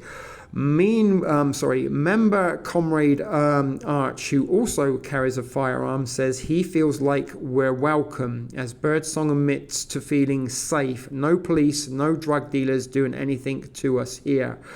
With under 100 members, Birdsong started to recruit members following the 2020 murder of George Floyd, which sparked massive protests similar to the ones taking place in Good's memory. According to 6 Action News, speakers like Anita Railhan of No Ice Philly said it's only a matter of time before the same thing happens in Philadelphia. If people don't act now, if you do not act, it will happen here. And if you do not act, ICE will continue to kidnap and disappear members of our community every single day. Philadelphia District Attorney Larry Krasner issued warnings to ICE agents as Trump pushes for a greater presence in America's metro cities. Don't even try this in Philly, Krasner said. Do you hear me, ICE agents? You're going to jail if you commit crimes in the city of Philadelphia. As organizers labeled the protest as a catalyzing moment when people are coming together, they plan to host demonstrations outside local ICE field offices every Monday morning. So the Black Panthers have aligned themselves with anti-ICE protesters as the Rebel Alliance seems to grow stronger and more by the week. as they go by, as oppression against ICE seems to be at the point of intolerance, as many organizations and political parties and civilians mobilize and rally around to stand against this authoritarian regime that is being carried out at the hands of ICE in many cities across the United States of America. And is this indeed a step that much closer towards civil war? One can only wonder and watch this space. See a lot of people asking why the Black Panthers are going up against ICE for the immigrants. Well, I want to tell you something. The Black Panther Party for Self-Defense, the one that Huey Newton started with Bobby Seale, is an internationalist organization that stands as allies with oppressed people no matter what their ethnic background is, no matter what their cultural background is. Unarmed woman was killed by ICE. If you think you're about to come and brutalize the people while we're standing here, go around and find out.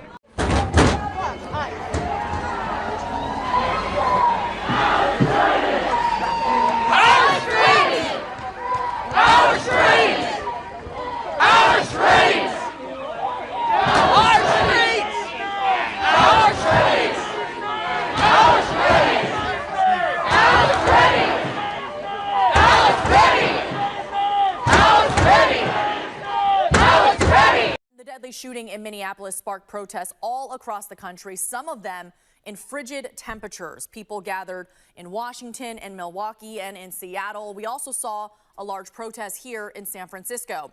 ABC 7 News reporter Tara Campbell was there as people marched through the streets. The people united will never be defeated. The city of Minneapolis is filing a declaration after today's shooting to encourage the judge to rule on a temporary restraining order on Monday that would grant us immediate relief and would help stop this operation that has been so harmful to the city of Minneapolis. The state of Minnesota has resulted in multiple shootings and tragic deaths. I have formally requested assistance from the National Guard to support the limited number of officers that we have in the Minneapolis Police Department. The circumstances surrounding the fatal shooting of Alex Pretty in Minneapolis on January 24th, 2026, have once again ignited a powerful gathering of community forces that few could have predicted, just like it did after the tragic shooting of Renee Nicole Good. In the wake of yet another deadly encounter with federal agents, a remarkable alliance seemed to be taking place as the Black Panther Party joined forces with the Minnesota National Guard to push back against the overreaching federal immigration operation. And hopefully this partnership will help send ICE and Border Patrol agents retreating from key areas in Minnesota and Minneapolis to restore a measure of control to state and community leaders amid escalating tensions. Now, this moment is rooted in weeks of growing unrest. The Trump administration's aggressive immigration crackdown had flooded Minneapolis with thousands of federal agents, turning neighborhoods into zones of constant surveillance and fear. But like I've always said, what began as targeted enforcement against individuals involved in reported fraud cases quickly escalated into widespread disruption. Local police resources were stretched thin, trying to deal with the consequences from federal actions that included aggressive patrols, detentions, and confrontations. The first major tragedy struck earlier in the month with the shooting of Renee Good. That incident led to massive, peaceful protests all over the country, even in sub-zero temperatures, as residents demanded an end to the presence of the unnecessary occupying force of these ICE agents. Then came January 24. Alex Pretty, a 37-year-old intensive care unit nurse and lifelong Minneapolis resident, was shot and killed near 26th Street and Nicollet Avenue. Pretty, who was described by family and colleagues as a compassionate caregiver who had protested the crackdown to stand up for his community, became the second American citizen fatally shot by federal agents in less than a month. Bystander videos captured the sequence. Agents were shoving a woman to the ground and Pretty stepping in to help her up while holding his phone. Then, without warning, he was pepper sprayed, and then a chaotic takedown happened. Multiple officers then surrounded him, strikes and punches were delivered, and at least 10 shots were fired, all after he had been disarmed and on the ground because video footage showed an ICE agent walking away with a gun in his hand after he had joined in the chaos.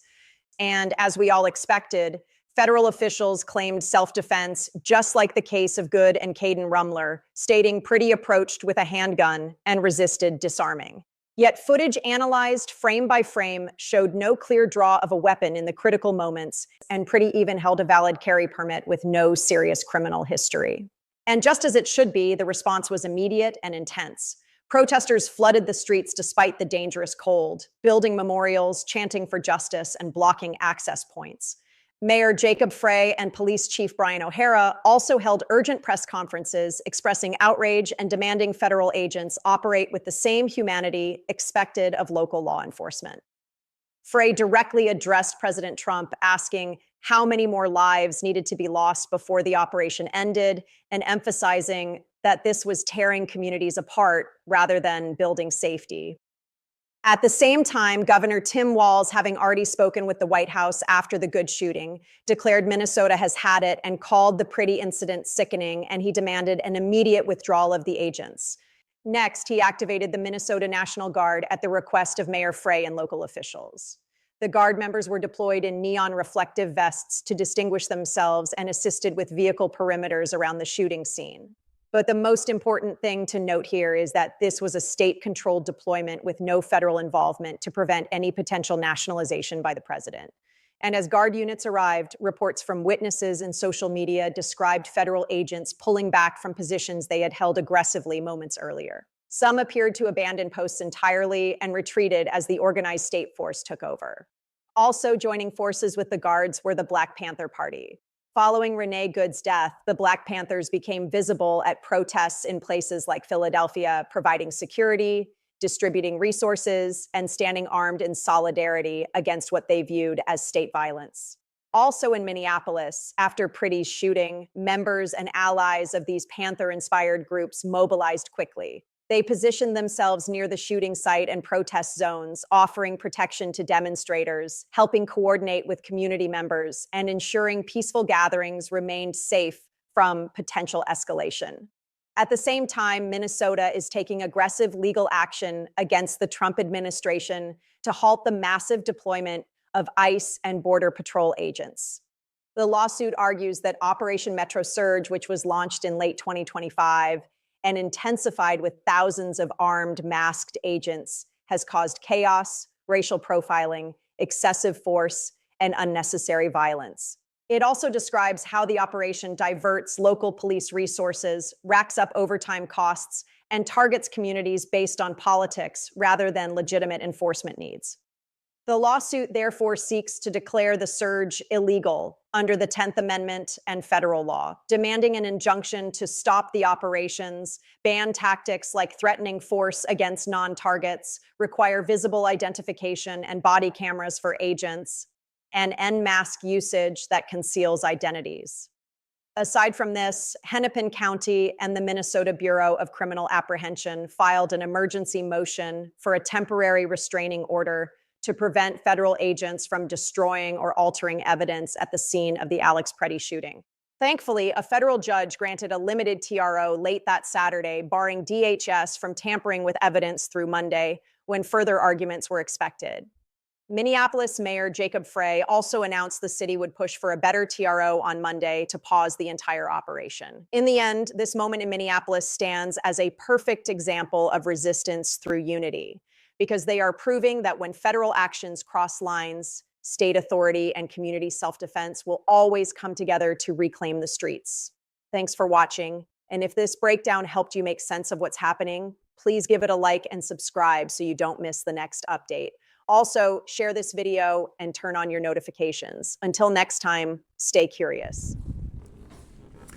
So our final article of the day comes from USA Today, and the headline reads, "A city under siege, why Minneapolis is the center of so much chaos.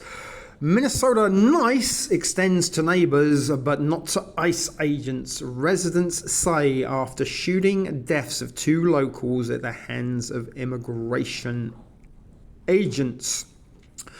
Minneapolis, hands trembling in the sub-zero cold. Tasha Crazy Ball flicked her lighter again and again and again until the bundle of dried sage caught flame.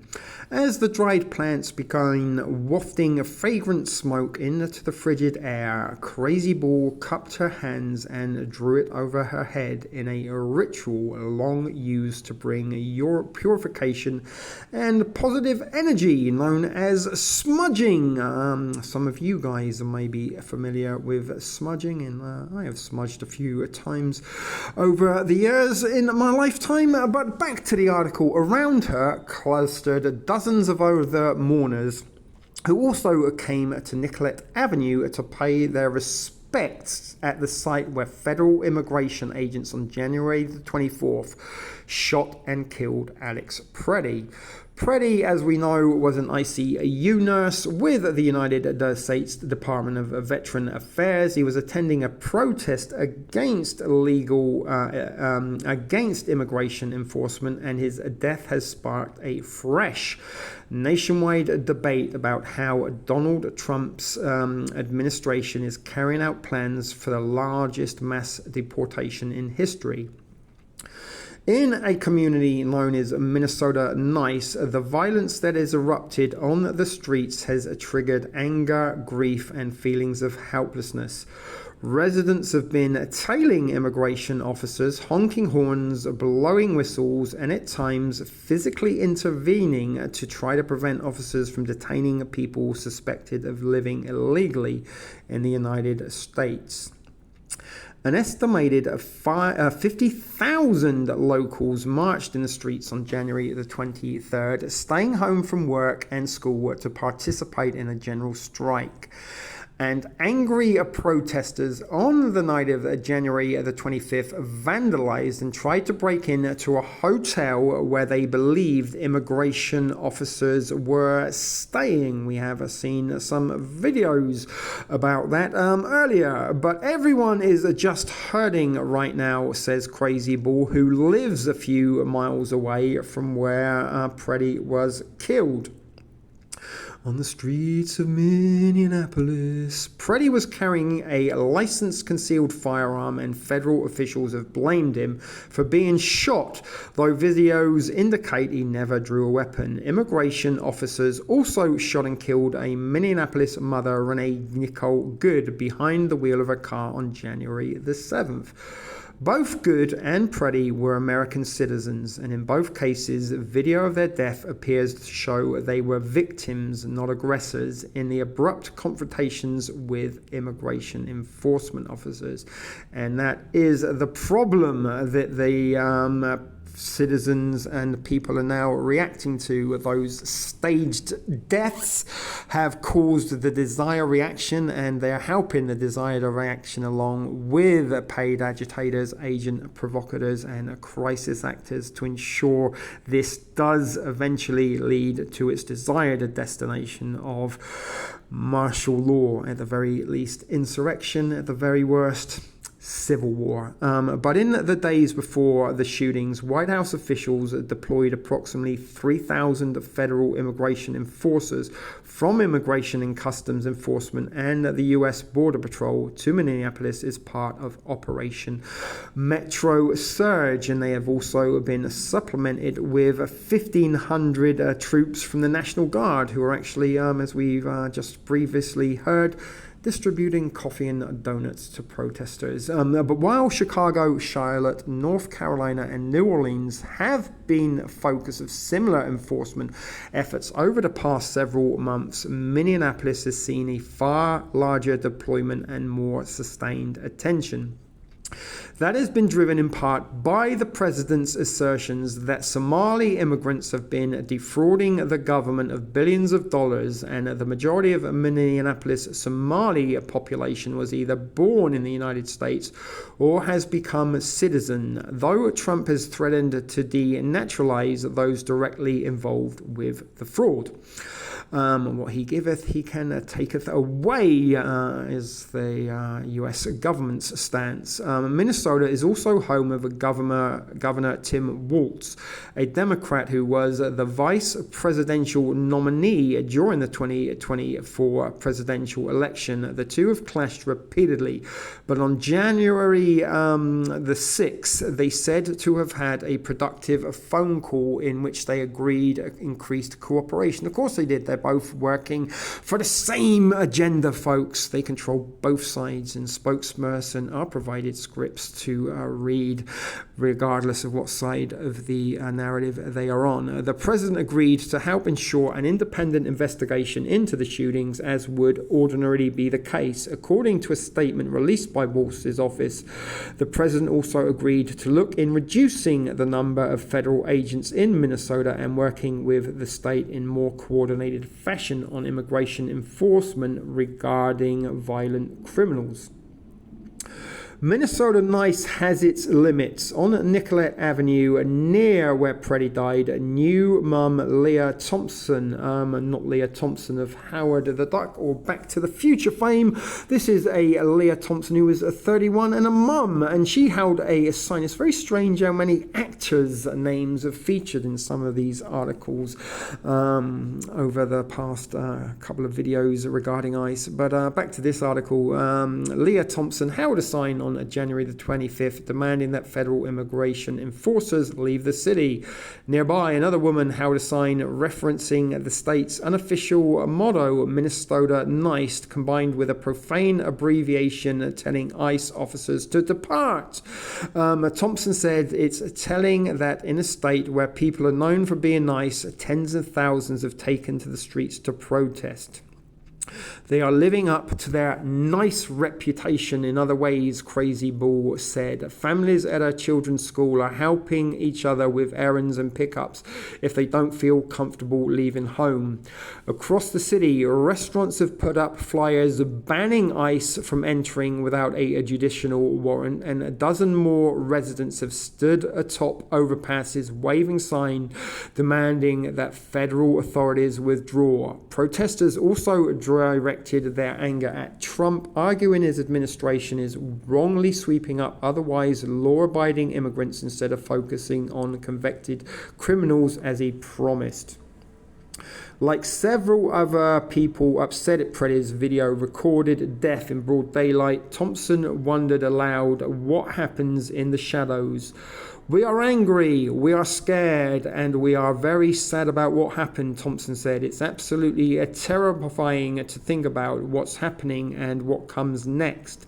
The city is still recovering from George Floyd's death, and it's very sort of interesting that they've chosen the side of George Floyd's death to stage more deaths that have led to similar reactions of protests and animosity towards federal agencies. But the deaths of Preddy and Good have hit extra hard for those still mourning the death of George Floyd, who was murdered by Minneapolis police in May 2020 in a nearby part of the city, all happening in the same neighborhood pretty much. Floyd's death sparked massive protests and civil unrest, both locally and nationally, and prompted many communities across the country to reform local policing.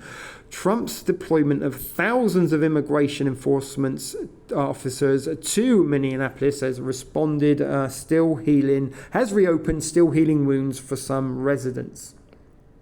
Tamika Gariska, 48, who works near where Preddy was killed, says she wishes people would offer more empathy and less judgment for their fellow humans. Garcia, who works at a non-profit that aids migrants, said people are scared but remain optimistic. She characterized Preddy's death as a potentially catalyzing moment in history. I think we feel defeated but hopeful, she said. It's been a setback, but it's also been fuel that's brought us together, and we really do that well here. We know that we are stronger together, and it's true, guys. We are stronger together, and we should all be excellent to each other. Polarization and differences that set us aside from each other are the tools of the powers to be that are driving us apart and carrying out these nefarious agendas. But the eyes of the world are focused on this chilly place. Icy, frigid temperatures provide the environment for ICE to carry out their rampage. But in the parking lot adjacent to the Home 2 Suites Hotel, where protesters had tried to force their way into the lobby the night before, Jerry McCurley and her husband loaded up their minivan for the 3-hour drive back to Wisconsin. The retired couple arrived in town January the 23rd for a cat show competition and were awakened overnight by the protesters outside. They own 4 cats, including several Scottish folds, the kind Taylor Swift has, McClary said. What that's got to do with anything, I really do not know, unless they just wanted to mention Taylor Swift for some unknown reasons. But the Home 2 Suites next to their Hampton Inn was covered in red and black spray-painted epaulettes and demands that ICE leave. The doors were locked to non-guests, and at least one uniformed security officer was visible inside the lobby the morning of January the 26th. Protesting is fine. The violence I don't like, McClary said as she supervised her husband, her breath steaming in the -5-degree morning. When it sounded like they were down here playing drums, I wondered if they were out there beating on cars. A couple said that they had some mild concern about coming to the city during the ongoing Operation Metro Surge and said they decided to stay in bed instead of coming outside to see the protest. Probably the best choice to have had by all. But McClary said 3 of her 4 Havana Brown and Scottish fold cats placed in the show, and they were relieved to be leaving Minneapolis following the January 24th shooting of a protest attendee Preddy. Illegals should be removed, but ICE shouldn't be going into churches and schools, McClary said, and ICE is making it worse. They need better training. They think of protesters as insurgents. They come at them with that attitude.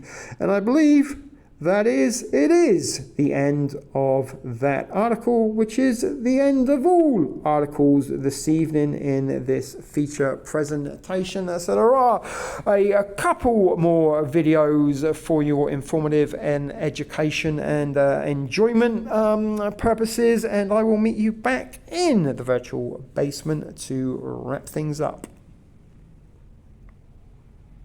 Now to more on that situation playing out at the Ecuadorian consulate with federal agents trying to enter. A staffer got into a confrontation with at least one agent. Ecuador's Minister of Foreign Affairs filed a protest with the U.S. Embassy after that incident. Let's go live to Brittany Ehrman with more on ICE trying to get into the consulate in Minneapolis tonight. Brittany? Well, Kevin and Lindsay, this is the Ecuadorian consulate. It's closed right now, but we're working to find out why ICE agents were trying to enter. Consulate officials say they did not have permission to enter the building, and law experts say that could have serious consequences. Now, this incident happened at the consulate of Ecuador, located on Central Avenue Northeast in Minneapolis. Video shared on social media shows a consulate staffer running to the door to turn the ICE agents away. The staffer can be heard saying, quote, "This is the Ecuadorian consulate. You're not allowed to enter." One ICE officer then responds, threatening to, quote, "grab the staffer if he touched the agent." Law experts tell us U.S. consulates and embassies are considered U.S. soil, but they are governed by international law. Experts added federal agents must have a judicial warrant or explicit permission from the consulate before entering. This is unprecedented, and it's actually somewhat dangerous for ICE officials or officials from the Department of Homeland Security attempting to enter an embassy or consulate without authorization. But it also potentially has impact on diplomatic relations or international relations, in this case, between the government of the United States and the government of Ecuador. And in a statement, consulate officials say they immediately prevented ICE agents from coming inside to protect Ecuadorians who were inside at the time. We reached out to the Department of Homeland Security asking why ICE was trying to enter and if they had a judicial warrant. We're still waiting on that response. Live in Minneapolis tonight, Brittany Ehrman, 5 Eyewitness News. All right, Brittany, and questions we'll keep asking. Thank you. To some of the new questions now over why ICE is heading to Italy for the Olympics. DHS says they're sending a unit as part of the security detail for the American delegation to the Games. But the mayor of Milan does not sound in any way thrilled about it. This is a militia that kills. It's clear that they are not welcome in Milan. There's no doubt about it. Can't we just say no to Trump for once? To be clear, this is a different unit of ICE than the arm of the agency that's leading that immigration crackdown we're seeing here in this country. This unit is called HSI, Homeland Security Investigations. They have offices in more than 50 countries. They've gone abroad as part of the security detail to other Olympics before, so it's not totally out of the ordinary. I want to get to Claudio Luvanga in Rome for us now. So that headline, sort of ICE in Italy for the Olympics, sort of has some people asking, wait a second, what? But there is a precedent for it, right? That's right, Holly. I mean, in the last few days, even the mention that ICE will be involved in security detail here during the Olympics in Milan has created a heated debate. There was a lot of controversial and contradictory reports. So finally, the Department of Homeland Security has clarified what is happening here. So they said, as you mentioned, that this is the investigative unit of ICE, the Homeland Security investigative unit that is not related, is kind of related, but it's not exactly the same, that involves the agents that we've seen in the last few weeks chasing down migrants in the U.S. They said that this unit in particular will help to, and I quote, vet and mitigate transnational criminal organizations. Also, the DHS specified and clarified, considering, of course, the heated debate is generated here in Italy, that this unit and DHS does not conduct immigration enforcement operations in foreign countries, including, of course, here in Italy during the Olympics, and also clarified that Italy is in full control of the security operation here. But that has not stopped, of course, a lot of anger and reaction from people around here and politicians, as you've seen in your intro, Holly. This has reached the level of the prime minister there, right? I mean, this has reached the highest levels of government overseas.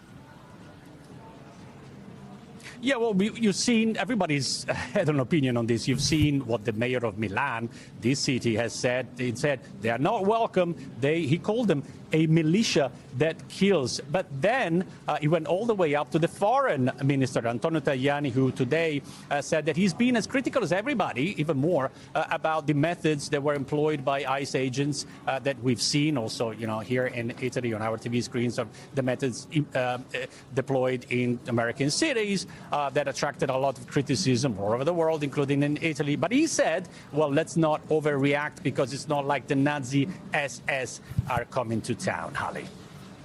Claudio Luvanga, Claudio, live for us there in Milan, in Italy, where everybody's looking at that. Thank you, Claudio. Appreciate that. We thank you for watching, and remember, stay updated on breaking news and top stories on the NBC News app, or watch live on our YouTube channel.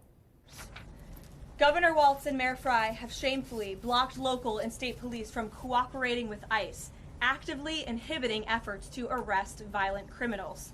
They have also used their platforms to encourage left-wing agitators to stalk, record, confront, and obstruct federal officers who were just trying to lawfully perform their duties, which has created dangerous situations threatening both these officers and the general public and Minnesotans alike. This is precisely what unfolded in Minneapolis on Saturday morning. Obstructing federal law enforcement and inciting violence against officers is wrong and illegal. This used to be a universally accepted position in the United States. Amid the hysteria, we must remember how we got here to this moment today and what this Democrat opposition is about. Former President Joe Biden and the Democrats opened America's borders for 4 years, inviting tens of millions of illegal aliens from all over the world to flood into our country. Among them, violent criminals who terrorized American communities and have inflicted devastating, permanent pain and harm on law-abiding Americans and their families. Yet we never saw outrage from Democrats or their allies in the liberal media over these horrifying crimes against U.S. citizens. The pain of American angel families was ignored and dismissed because it undermined the Democrat narrative. Innocent Americans like Jocelyn Nungray, Laken Riley, and Rachel Morin are just a few of the many victims savagely murdered by illegal alien criminals. Earlier this month, an illegal alien from Mexico with a long criminal history who came into our country under Joe Biden's administration threw a baseball-sized stone at a school bus carrying children in New Jersey and fractured the skull of an 8-year-old innocent child. Hi guys, it's me Ariana Grande once again. This time ArDee asked me to compile a selection of photos of Kristi Noem from over the years so that you can see the dramatic changes in her appearance. Don't forget you can show ArDee some extra appreciation by donating to him at buymeacoffee.com. A huge thank you to the generous and kind regular offenders who have already donated so far. You guys are beyond amazing and better than bee's knees. And that's Churchio. ArDee wasn't feeling well throughout this presentation but got out of his sick bed to ensure he provided unwatchable content and another video no one is going to watch. For the 8 of you currently watching, if that doesn't warrant a donation, I don't know what does. This is Ariana signing off. For now, enjoy the pics of Kristi Noem over the years.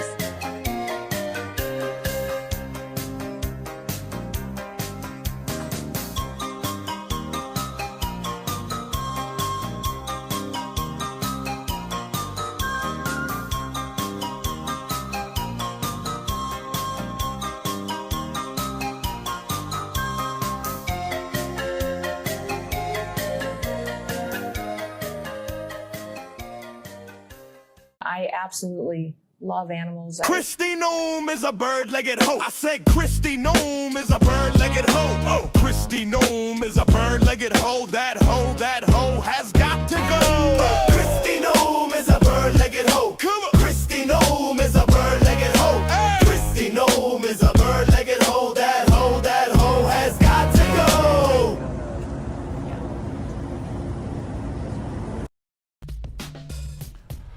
So there you have it, folks. Yet another installment of unwatchable content comes to a close, and the handful of you that are still watching hopefully have found this as interesting and as informative as always, although that is not always the case, as sometimes the live chat does seem to have its own agenda and the content at hand is the least of anyone's attentions. But there has been an awful lot to get through in tonight's video, as I did tease at the beginning, although it isn't as long as the previous ICE camera action. We have managed to shed a little bit of running time off this video, although it could have gone on for much longer, as quite a few video reels did make it to the cutting room floor. But it is getting a little bit more disturbing, and the sort of suggestions and seed plantings that, you know, a rebellion is forming, and, you know, that is something that is very etched in my mind and many minds of Gen Xers who grew up with Star Wars and sort of possibly longing to be a rebel, fighting against an oppressive evil empire and, you know, becoming a hero of the day. But is this the seed planting towards what could eventually lead to a civil war, which is the sort of worst case scenario in this case? You know, they've already been threatening the Insurrection Act for a couple of weeks now. The Insurrection Act, once invoked, will grant emergency powers to the president and see law enforcement replaced by the military, and it is a step away from all-out martial law. Now, either martial law or civil law would grant and further extend any emergency powers given to the president, and it may even be enough emergency powers to extend his term in office indefinitely. If or not that is going to happen, only the future will tell. But at the moment, guys, there is an awful lot going on regarding this Operation Metro Surge. There does seem to be a lot of actors and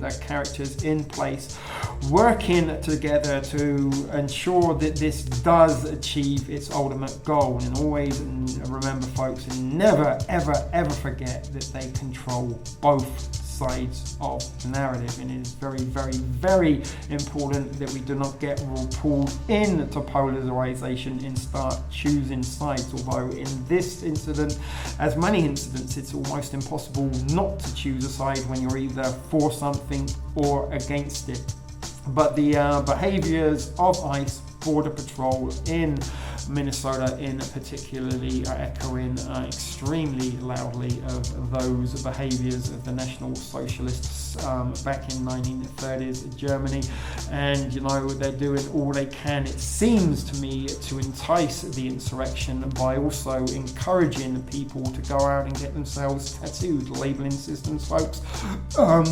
With that Star Wars inspired tattoo that we saw featured in this video of the Red Bull insignia combined with the state bird of Minnesota. And you know, is this what is needed? You know, bringing people into the realms of popular culture, encouraging them to be heroes such as the heroes we grew up with, might well be a way of doing so. But that being said, folks, let's wrap it up there, because as I said, it has been a longer than anticipated one, although not as long as it could be. As always, big thanks to those of you who have watched and stuck with this presentation for the duration. Your viewership, the handful of you who do genuinely tune in to these videos that no one is going to watch, are the genuine life force behind this channel. And if anyone does choose to, or wish to choose to support the channel further and financially, you can also do so by buying me a coffee at buymeacoffee.com. Hopefully the link will be in the chat and is pinned, and you will also be able to find it in the description. That is it, folks. All that remains for me to say is, may the force be with us all, be excellent to each other, and until next time, take care. This is ArDee signing out from You Are Dancing.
Sit, Ubu, sit.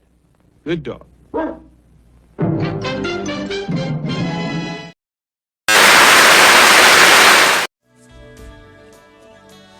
Be excellent to each other.